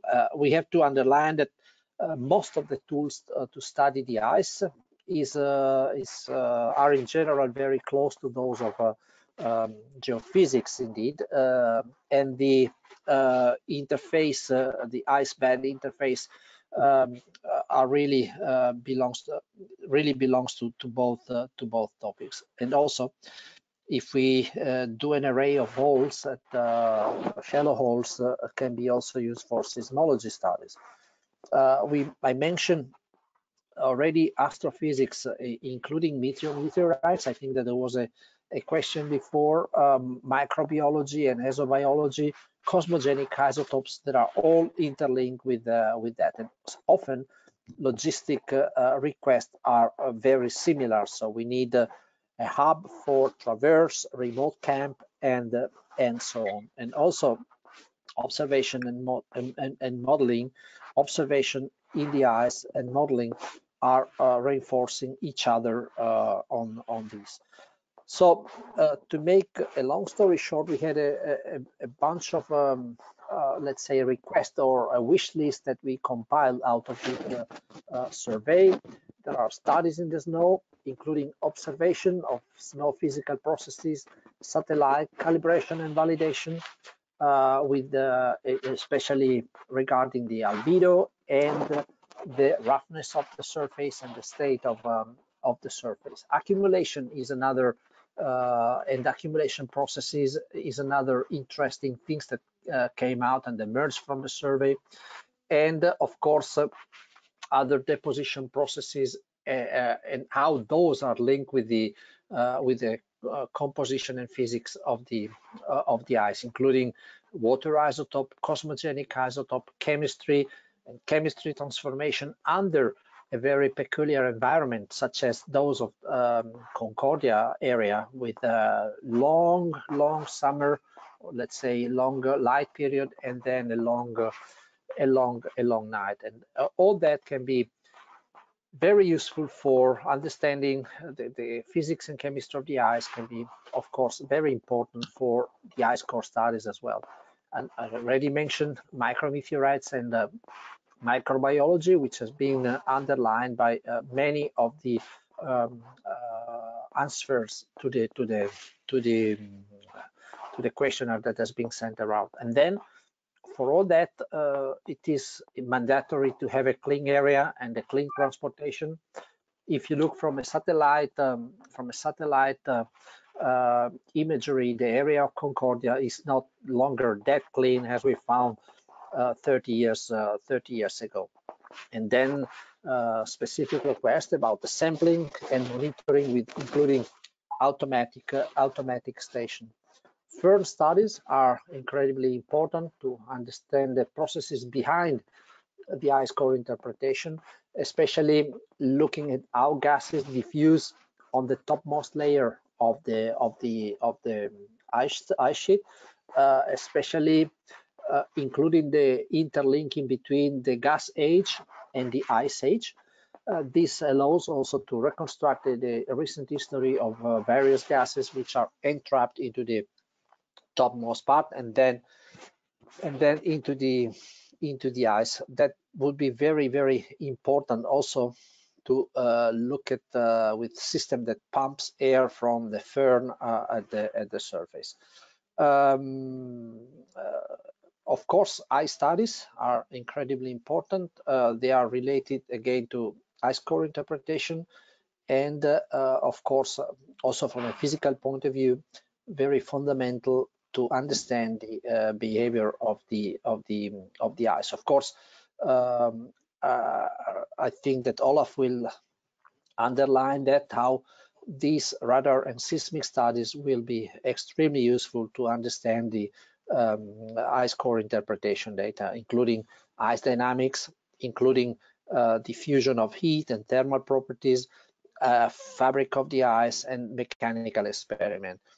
And then from a paleo perspective, we go in Concordia from time scale from, I would say, from yesterday to literally million years. The new modeling exercise that we have done, which include, of course, geophysical survey, including bringing the reflector of the radar radargram into the from Concordia side, where we have a reference in the Epica Dome Sea core to the Little Dome Sea area, can allow us to make an estimate of the age of the ice that we can find. And then from this perspective, what is behind, or better, what is beyond Epica, where we hope all to have a hole in the system which will reach 1.5 million years.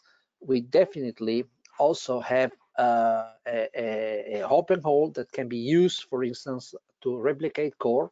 We are developing new techniques for collecting new deep core, and also to look at the bedrock, which is another important things to looking at the exposure date of the bedrock. Of course, also a 2K array, so to look at the most recent period of time, the last 2,000 years, is extremely important, and the place in Concordia, of course, is of extremely useful for that purpose. There will be a lot of measurement that can be done in this domain. It's not just making hole in the ice, but atmospheric sensors, snow sensor can be deployed.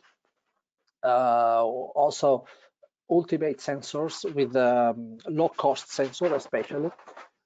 We need a lot of sampling and monitoring of snow, including isotope chemistry, including the morphology of the snow, so that imply a 12-month deployment of personnel and expert personnel in the field, because the observation of the snow, the observation of the characteristic of the snow, including blowing snow, is definitely very, very much important. And then, of course, the high precision measurements, including a lot of geophysics, including the deformation and the movement of the dome, is extremely important, as Massimo well underlined. And then we can keep the ongoing borehole measurements in the Epica hole. We also plan to keep the beyond Epica hole open for the future, and compare these two different sites will be certainly of paramount importance. The glaciological teams and paleoclimatic teams are also pushing forward a new way to go very fast in the deeper part of the ice. So it's what we call fast access drill that carry sometimes important instrument on top, like the subglacier, or other instrument that have access to the deeper part, like Radix and RIDE, which are fast access drilling system. And of course, it is an important asset for physics of the ice. There are a lot of logistic need. I will go very quick. Access to new clean location, mobility around the station, remote camp, so providing a hub for exploration, including traverse and so on, and transportation to Concordia and back of personnel and sample and heavy equipment, as we are facing these days. There is also a lot of need regarding the shelters and laboratories and sample storage, including need of electricity and power. We must renovate a little bit the drilling facilities, including some intermediate drilling system, and to have a better internet communication, especially when we plan to deploy on-site remote sensors that have to interact real time with the other side of the world. Wintering research is very important for glaciology, especially monitoring several species, and that certainly is in line with what the group on atmospheric physics and chemistry is going to say.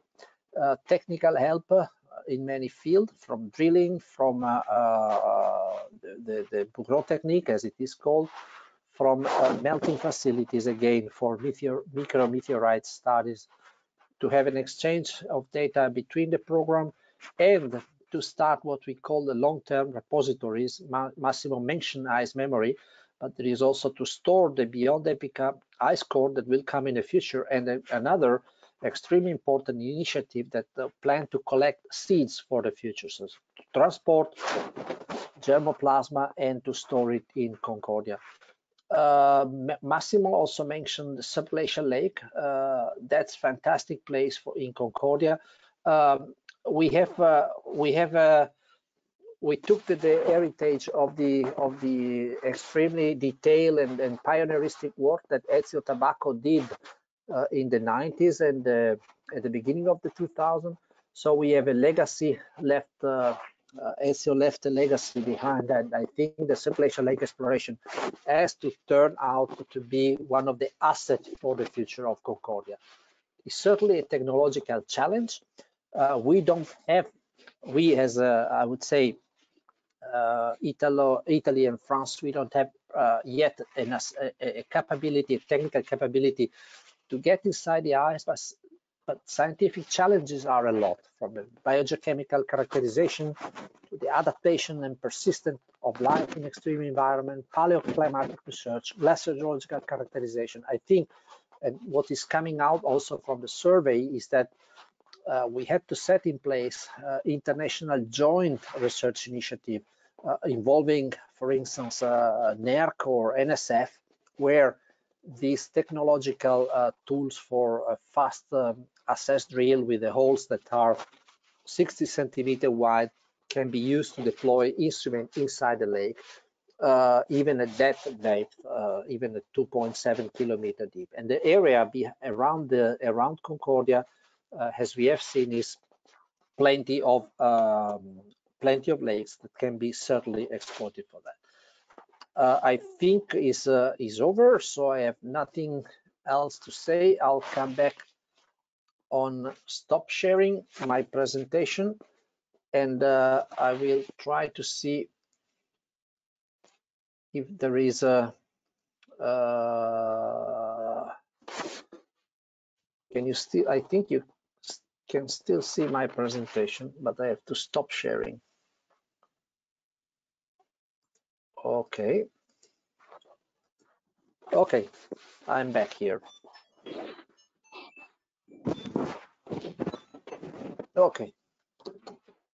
Can you hear me again? I see if there is any question on there on the chat. I don't see question on the chat. Yes, there is a question in the chat. Okay. It's okay. There is a question by Vito. It was mainly for Massimo, I think. Okay. It's a priority between big projects that are already supported, and Beyond Epica is the best example of it.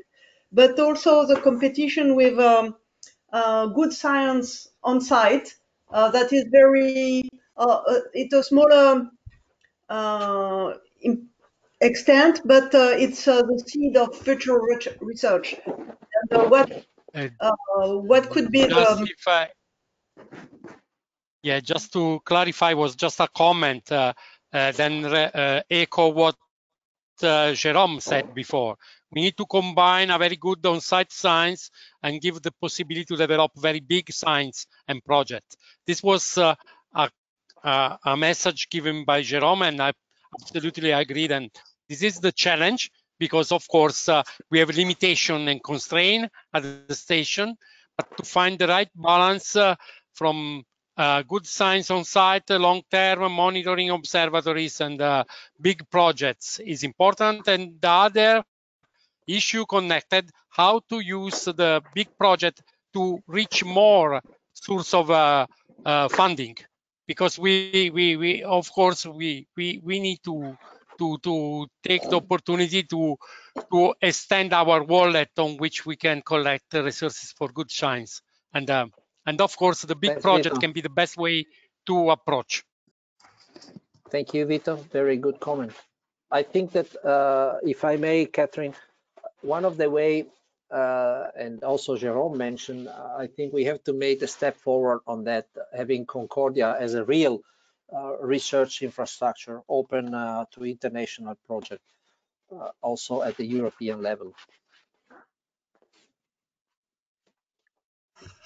So if I can reply, I do not stress that should be hub as for Concordia should be an hub, only hub, but it should be Concordia station, should be support of a big science, support to observatory, support to the also to the international collaboration for traverse, for Earth survey, because Concordia is in a crucial point, and I think is very important as on the past.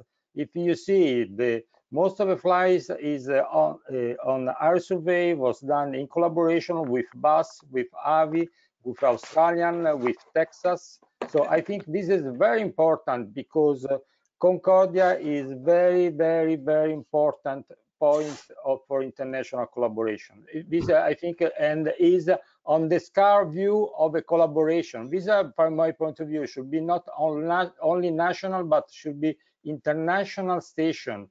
And also to stress that Concordia is the only European facility for winter over on the plateau. And I think this is a very important issue.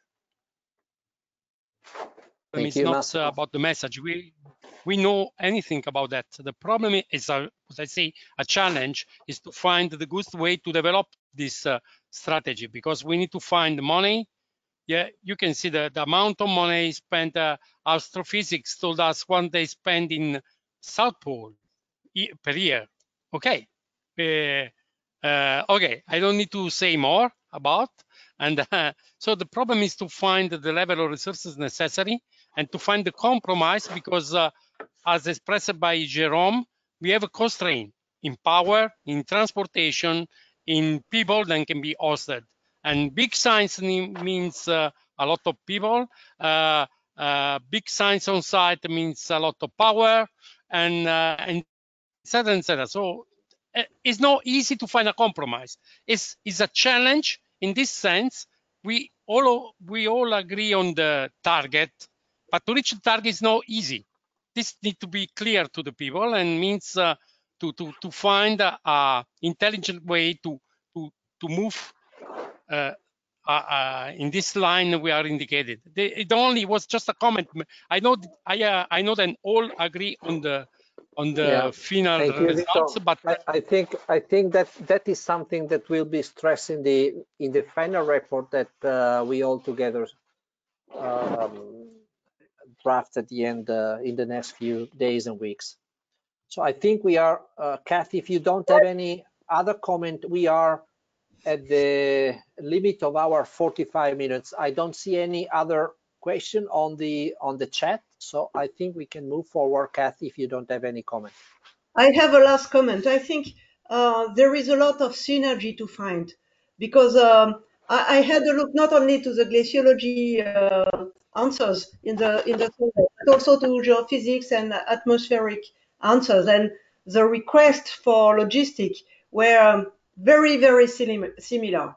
So I think there is some synergy to find between the groups, and each time there is a 100 deep hole, we have to find how to use it at the best, who gets the cores, who gets the hole, and who can do measurement before the other one. Thank you very much. I fully agree with what you said. Thank you very much. And okay, our 45 minutes are over. I will give you back the thank you, Kat, and thanks to everybody. I will give the floor back to Giovanni and Francesco. Yes, thanks, Carlo, also for taking the time. and for the nice discussion. And also in this case, I recommend to discuss more on the forum and preparing the document all together with these interesting inputs that you can provide. So now we move to the another topics, which is geophysics. I give the floor to Laura Crispini and Dimitri Zigone that coordinate this effort, and then provide the floor to other speakers on your topics. Thanks, Laura. Okay, so hello to everybody. I'm trying to share. I hope you can see my screen. So we move to the geophysics section. I would like first to thank Dimitri, that was my co-chair and helped me to see and to elaborate the report for the survey that he will show at the end of our talks. And the talks will be on frontiers in Antarctic geophysics, and we will move. We first saw the atmosphere, the link between the atmosphere and ice sheet. Now we move through the ice sheet until top down to the crust. Our speaker will be Olaf Eisen from AVI, glaciologist from AVI, and also professor of glaciology at the University of Bremen, and Fausto Ferraccioli, who got just a position as director of geophysics division at OGS in Trieste, so he's in Italy back, and after 18 years at the British Antarctic Survey. So I will try now, if I don't do again a mess. I stop sharing my screen, if it works. Condivisione. It's not. So looking for Olaf. Yeah, I cannot share yet. Now? Now, yes. Thanks.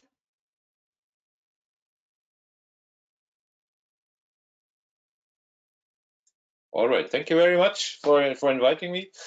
Buongiorno, bonjour, for everybody who's listening, and I'm happy to give you a perspective on the geophysics part of some science which should be done at Concordia and has already been done in some aspects. For me, geophysics and glaciology is tightly linked because glaciology is an upper part of the crust, you can consider it that way, separated to the atmosphere.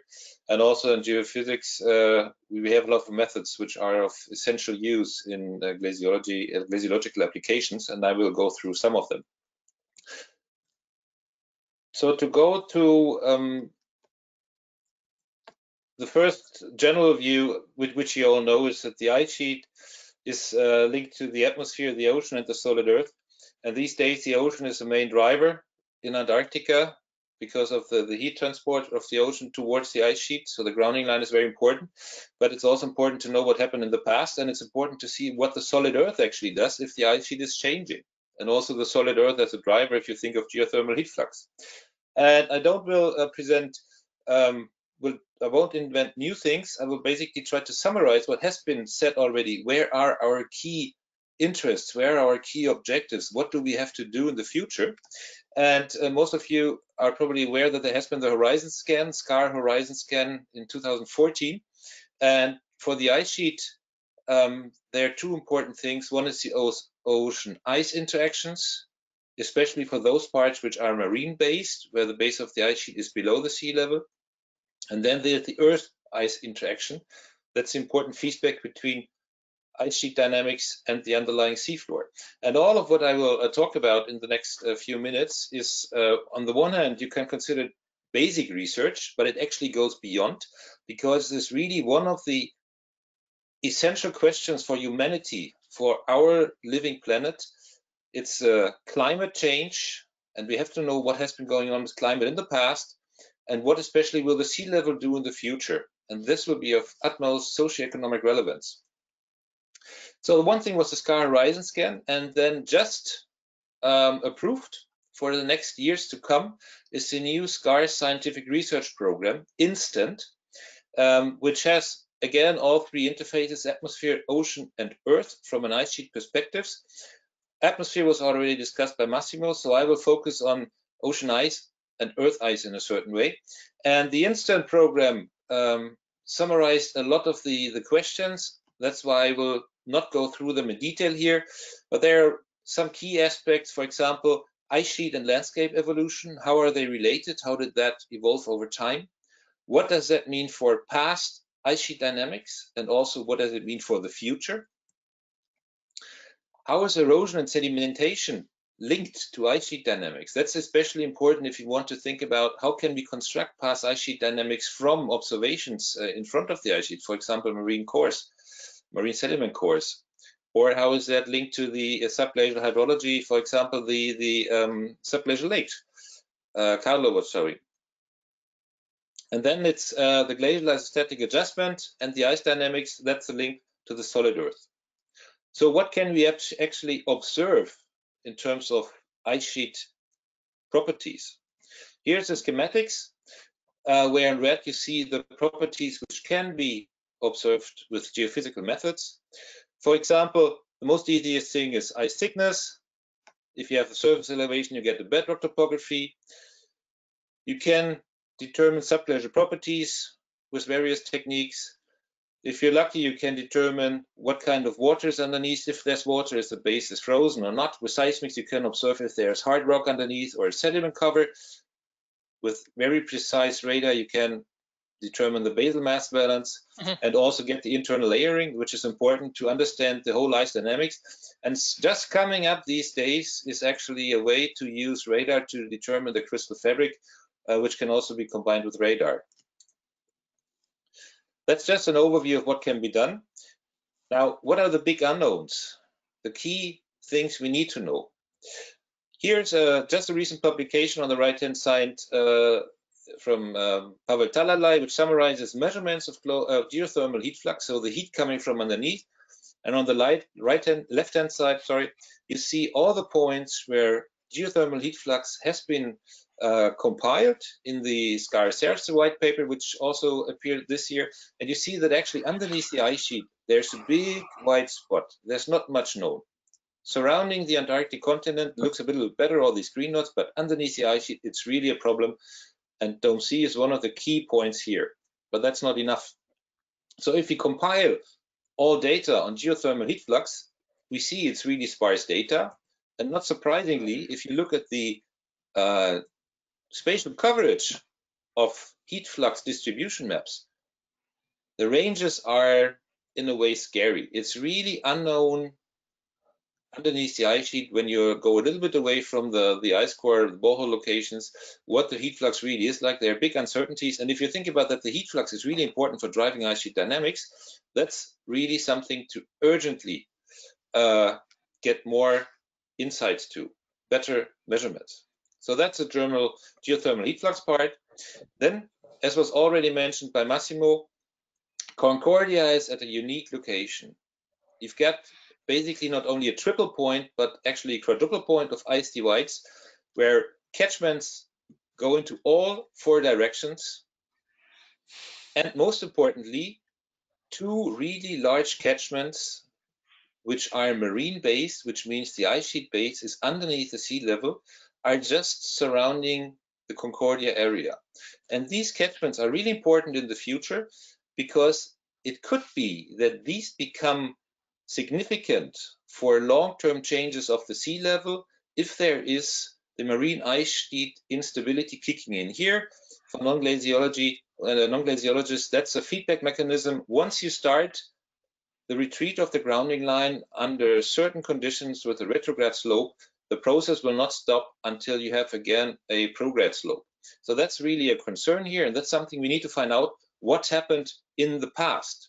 This is a close-up of this bat machine summary paper, which was published in the beginning of this year, where the combination of observations with ice dynamics gave us the best bedrock topography map of Antarctica so far.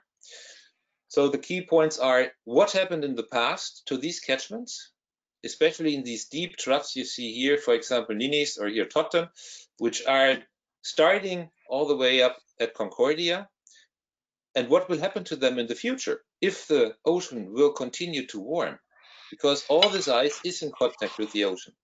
And here we have to use observations on the ice sheet to understand the processes and, most importantly, also improve our model constraints, especially if it comes to future projections. If we think about ice sheet dynamics, then the base is very important. So one part I already discussed, that's the geothermal heat flux. The other one is what is actually the substrate underneath and what is the thermal regime? Is it frozen? Is it sticking to the bedrock, or is it liquid?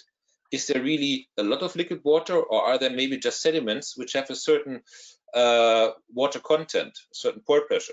And that's where subglacial hydrology comes in. Carlo talked already more about that. And these are properties which can be determined by geophysical methods, not easily, as is sketched on the right-hand side, with several stratifications you can imagine how to use, for example, seismic methods. But it can be done. It just requires a certain effort. And something which we actually just realized over the last year as part of the Beyond Epica pre-site survey is that in the past people often talked about an echo-free zone at the base of the ice sheet where radar data didn't really give good data, didn't show any internal layering, as you see here in the upper part. And this is something we now image near Concordia at Little Dome C, and it looks like a basal unit. And the most interestingly is this ice is very different from everything above. We don't have enormous stratification in terms of age. All our models tell us this unit basically acts as a false bed. So what does it mean for the overall ice sheet behavior? We have ice underneath. Do we actually need bedrock observations, or actually do we need to map this, this unit all over the place? Because it could play a role in the ice dynamics in general, which is not considered in models so far. But where does it also come from? Where does it originate from? And what are its properties? And most importantly, how is it spatially distributed? It's not enough to just see that a unit at one place. We really have to know a spatial distribution of that. So that brings me already to the summary of geophysical observations. I hope I could outline the key questions. What do we have to look at? Now we come to a summary. What can we actually use? On the one hand, we have radar as an electromagnetic active method, which can be applied along profiles to image the ice sheet all the way to the bottom, different resolutions depending on the system. You see internal layers from which you can also deduce surface mass balance, but also get the lower star part. And infer something about ice dynamics, you get the ice thickness and bed roughness. And the blue, you see here the things which are really still not straightforward to measure, like, for example, ice thickness. These are parts where future research has to be done in order to bring them to the state of standard methods. One is the basal properties. It's still difficult to really get thin layers of water to understand where are they, where can we observe them, and then also get temperature distribution. That's still not easily done. Radar should in principle be able to do that, but that's still ongoing. Then with radar polarimetric applications, which means that you have two radar or a radar with two antennas showing different directions, you can actually determine the ice fabric. And that's really in conjunction, complementary to what you get from ice cores. It's not only one location you can apply that where you can compare to the ice core, but you can go away from the ice core and see how the fabric is actually developing all the way, for example, from Concordia or Dome C, Dome Charlie, all the way to the coast if you apply radar. And then you get the whole process of ice fabric evolution. And that is really important again for ice dynamic flow models. And if you do repeat surveys, like the phase-sensitive radar PRES, which was briefly mentioned before, you can get the vertical velocity, which is again important for models to see if they are getting the right thing. And you can also get basal mass balance, so get an observation of things going out that base. If you move to the other method, which is really important, seismology, active and passive seismology, the crystal fabric can determine from seismological applications as well. You can shoot active seismics with explosives to get that, but you can also use passive observations, for example, with geophones all over the place, seismometers, standing there and just recording general environmental noise. You can also deduce basal properties, and still difficult, but in general possible, also the temperature distribution in ice, which is again very important for the whole ice dynamics. You can determine the subglacial stratigraphy. Are there sediments? Is there hard rock? If there are sediments, what kind of sediments are they? You can determine if they are stiff or hard, or if they are unconsolidated and soft. And that's important to understand also subglacial sliding, which you can record with seismological stations, broadband seismometer, that's the surface, and that information can also help you to determine what kind of hydrological system is actually happening, taking place down there, which activities in the hydrological system. And if you think about long-term prospects, observatories, seismic observatories, it's actually the environmental background noise, which is, for example, created by the interaction of the ocean waves with the ice, could be sea ice or could be land ice, and how is it changing over time? And is there actually a signal we see in Antarctica which could be related to climate change? And that's, of course, useful to do at stations near the coast, like Mario Zucchelli or DDU, but it's also important to have some background information if you're further away from the coast, like at Concordia. And this place is really unique in that aspect.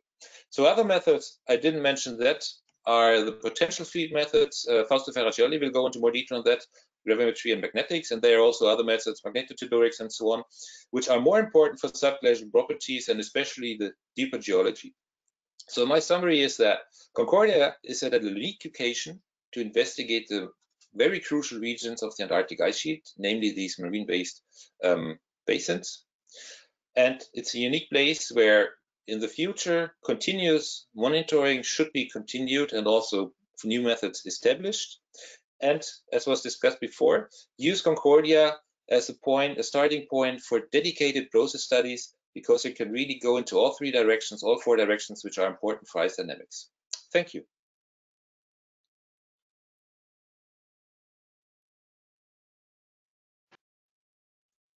Okay, thanks, Olaf. Now we move. So I have seen that in the chat there were some few comments by Vito, and he was saying that geophysics is not only ice sheet, but as I said, and what about magnetism, for example? I suppose that now we will hear a lot from aeromag, for example, from the next speaker. That is Fausto. Fausto, are you there? I am. I just need control of the screen. Yeah. Check now.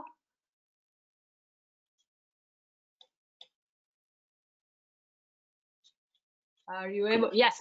Perfect. Thank you, Fausto. And okay. Congratulations for your new position. Okay. So hopefully, can I get rid of this?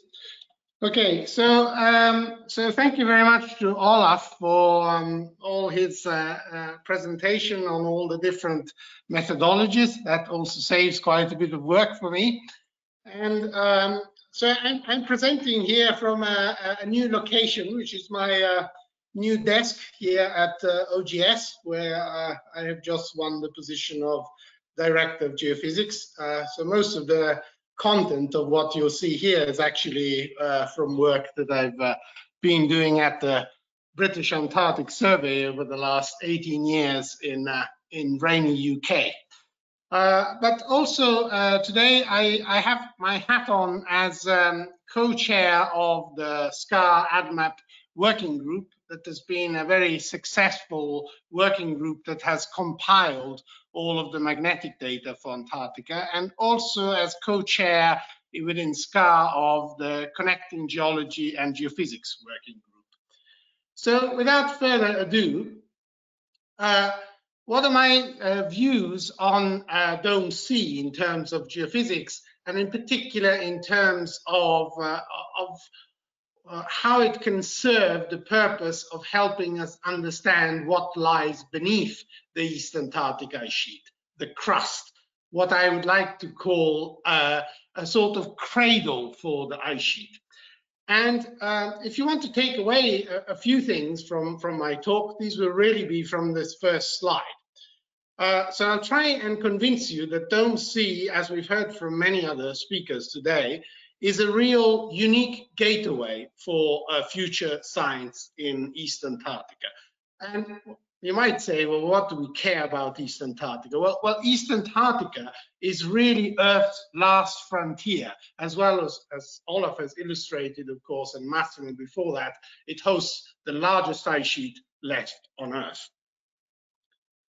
So, globally speaking, East Antarctica is really the key missing piece of the puzzle to understand the global plate tectonic evolution since several billion years ago. So it's really critical that we understand East Antarctica if we are to place Antarctica in the evolution of the Earth.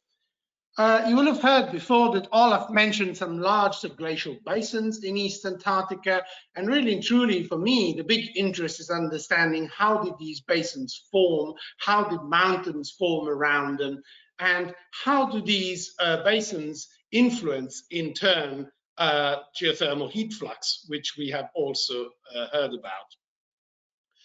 And of course, geothermal heat flux, topography, and geology are intimately related and an intimate influence on subglacial hydrology. So I rather like this slide. I think this is perhaps one of the things that is most true of my talk on geophysics, which are those huge question marks on East Antarctica. So you can see those colors are where we see geology.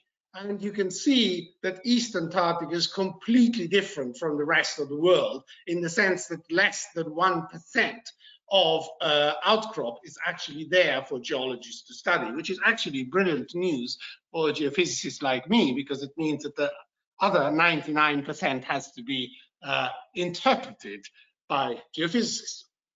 But you can also see from this slide that East Antarctica is a sort of keystone within, in this case, Gondwana, a supercontinent that started breaking up about 180 million years ago.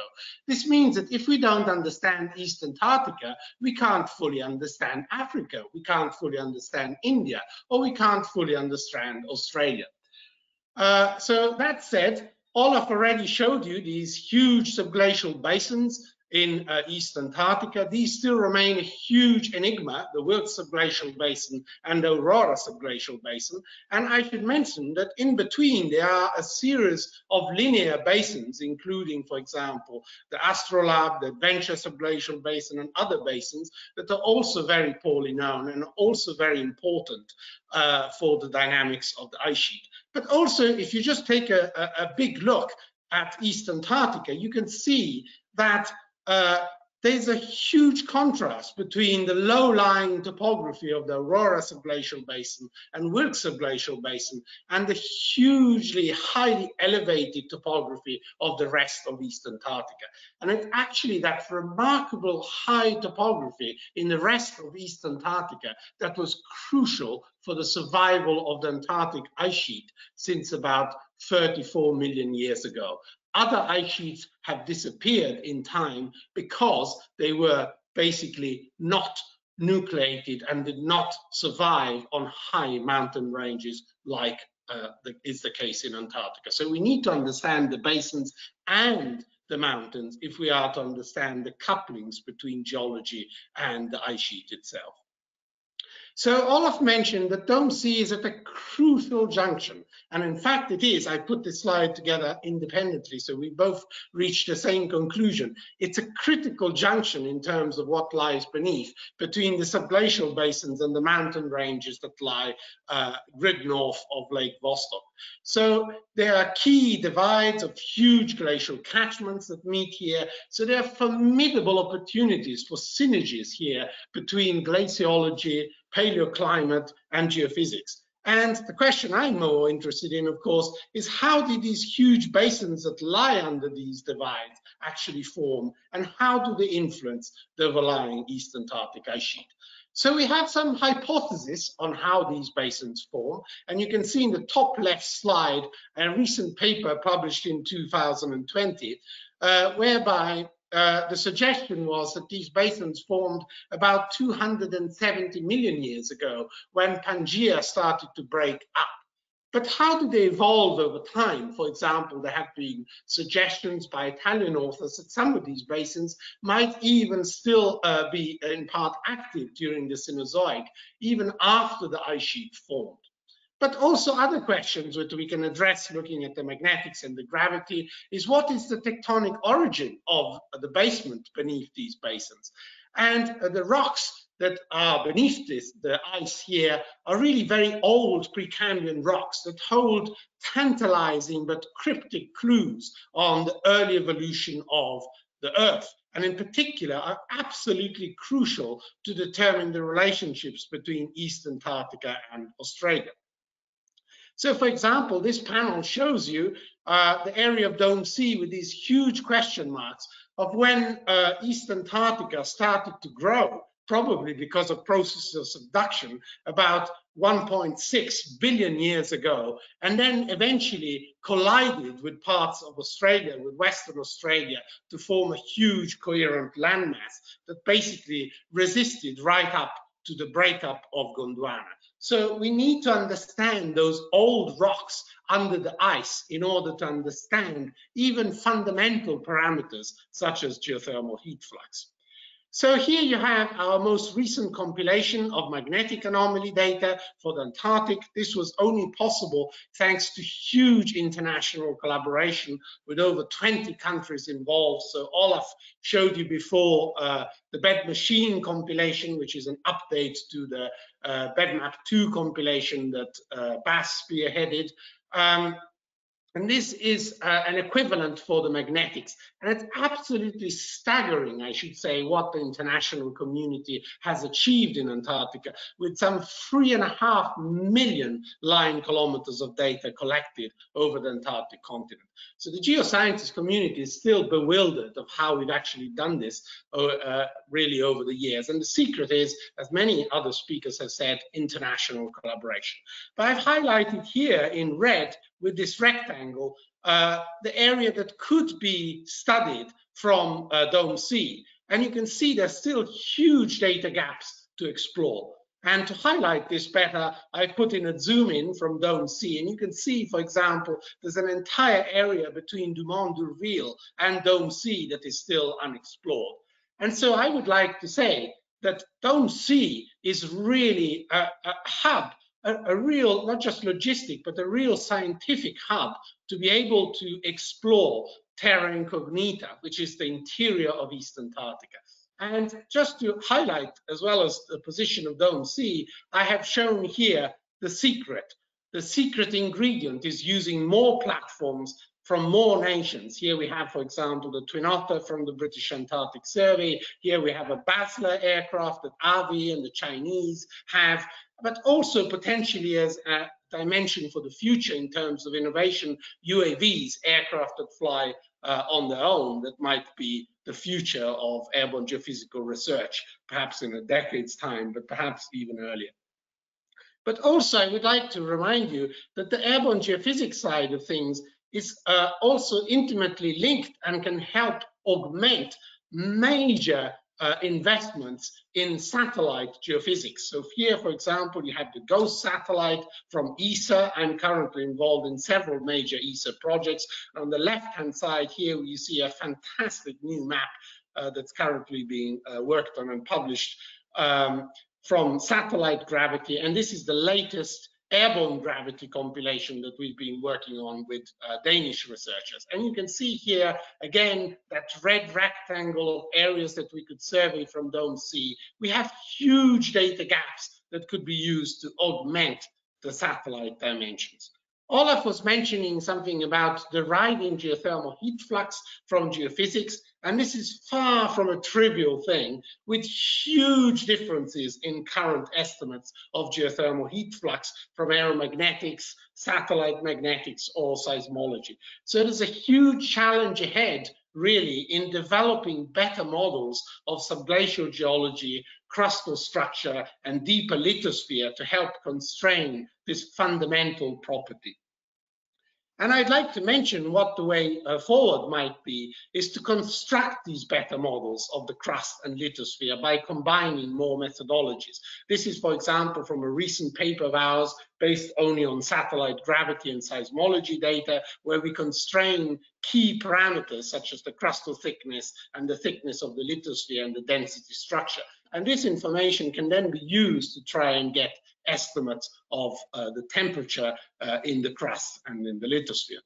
And this is just a schematic to show you a sort of vision of trying to do this in 3D for large areas of Antarctica.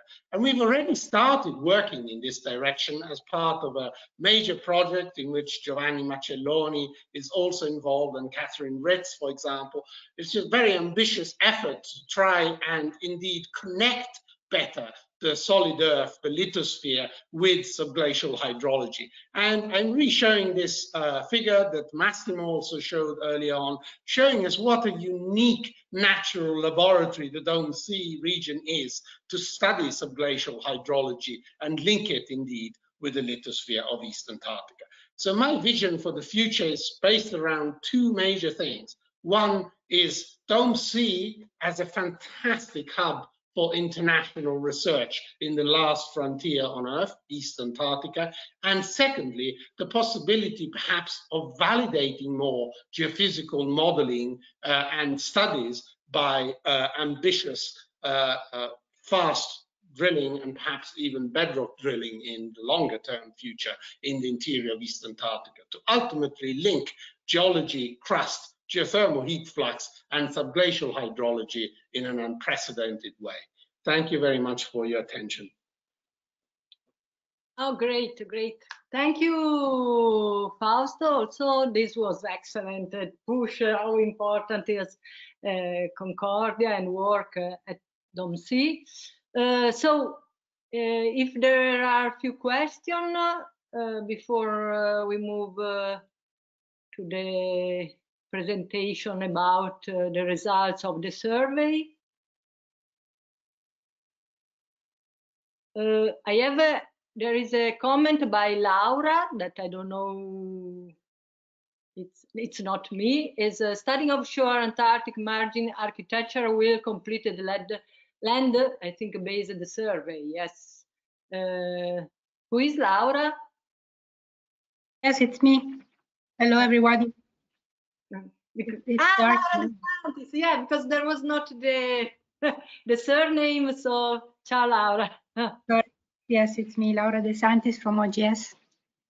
Yes, just a comment. I agree that it's very important to have this huge compilation of all kind of survey from land-based campaigns. But of course, if we really want to understand what's going on in these subglacial basins, we also need to know what happened to the ice sheet when it reached the ocean, and how we interact with the ocean as well. So we really need to complement this survey all over Antarctica, of course, but especially if we want to focus on Wilkes Basin and Aurora Basin, we need to invest some effort also in research from offshore.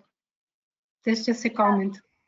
Yeah, to link the onshore offshore, that is my hope for the future. Okay, thanks, Laura. Other question or comment? Someone would like to say something? Nope. So, Dimitri, you can go on, and if we will have some question, we will do at the end. Thanks. Okay, can you see my screen? Yes, before there was something, now I see white. I don't know why. Oh, what's happening? Now, yes. Let's try again with the full screen. Okay. No.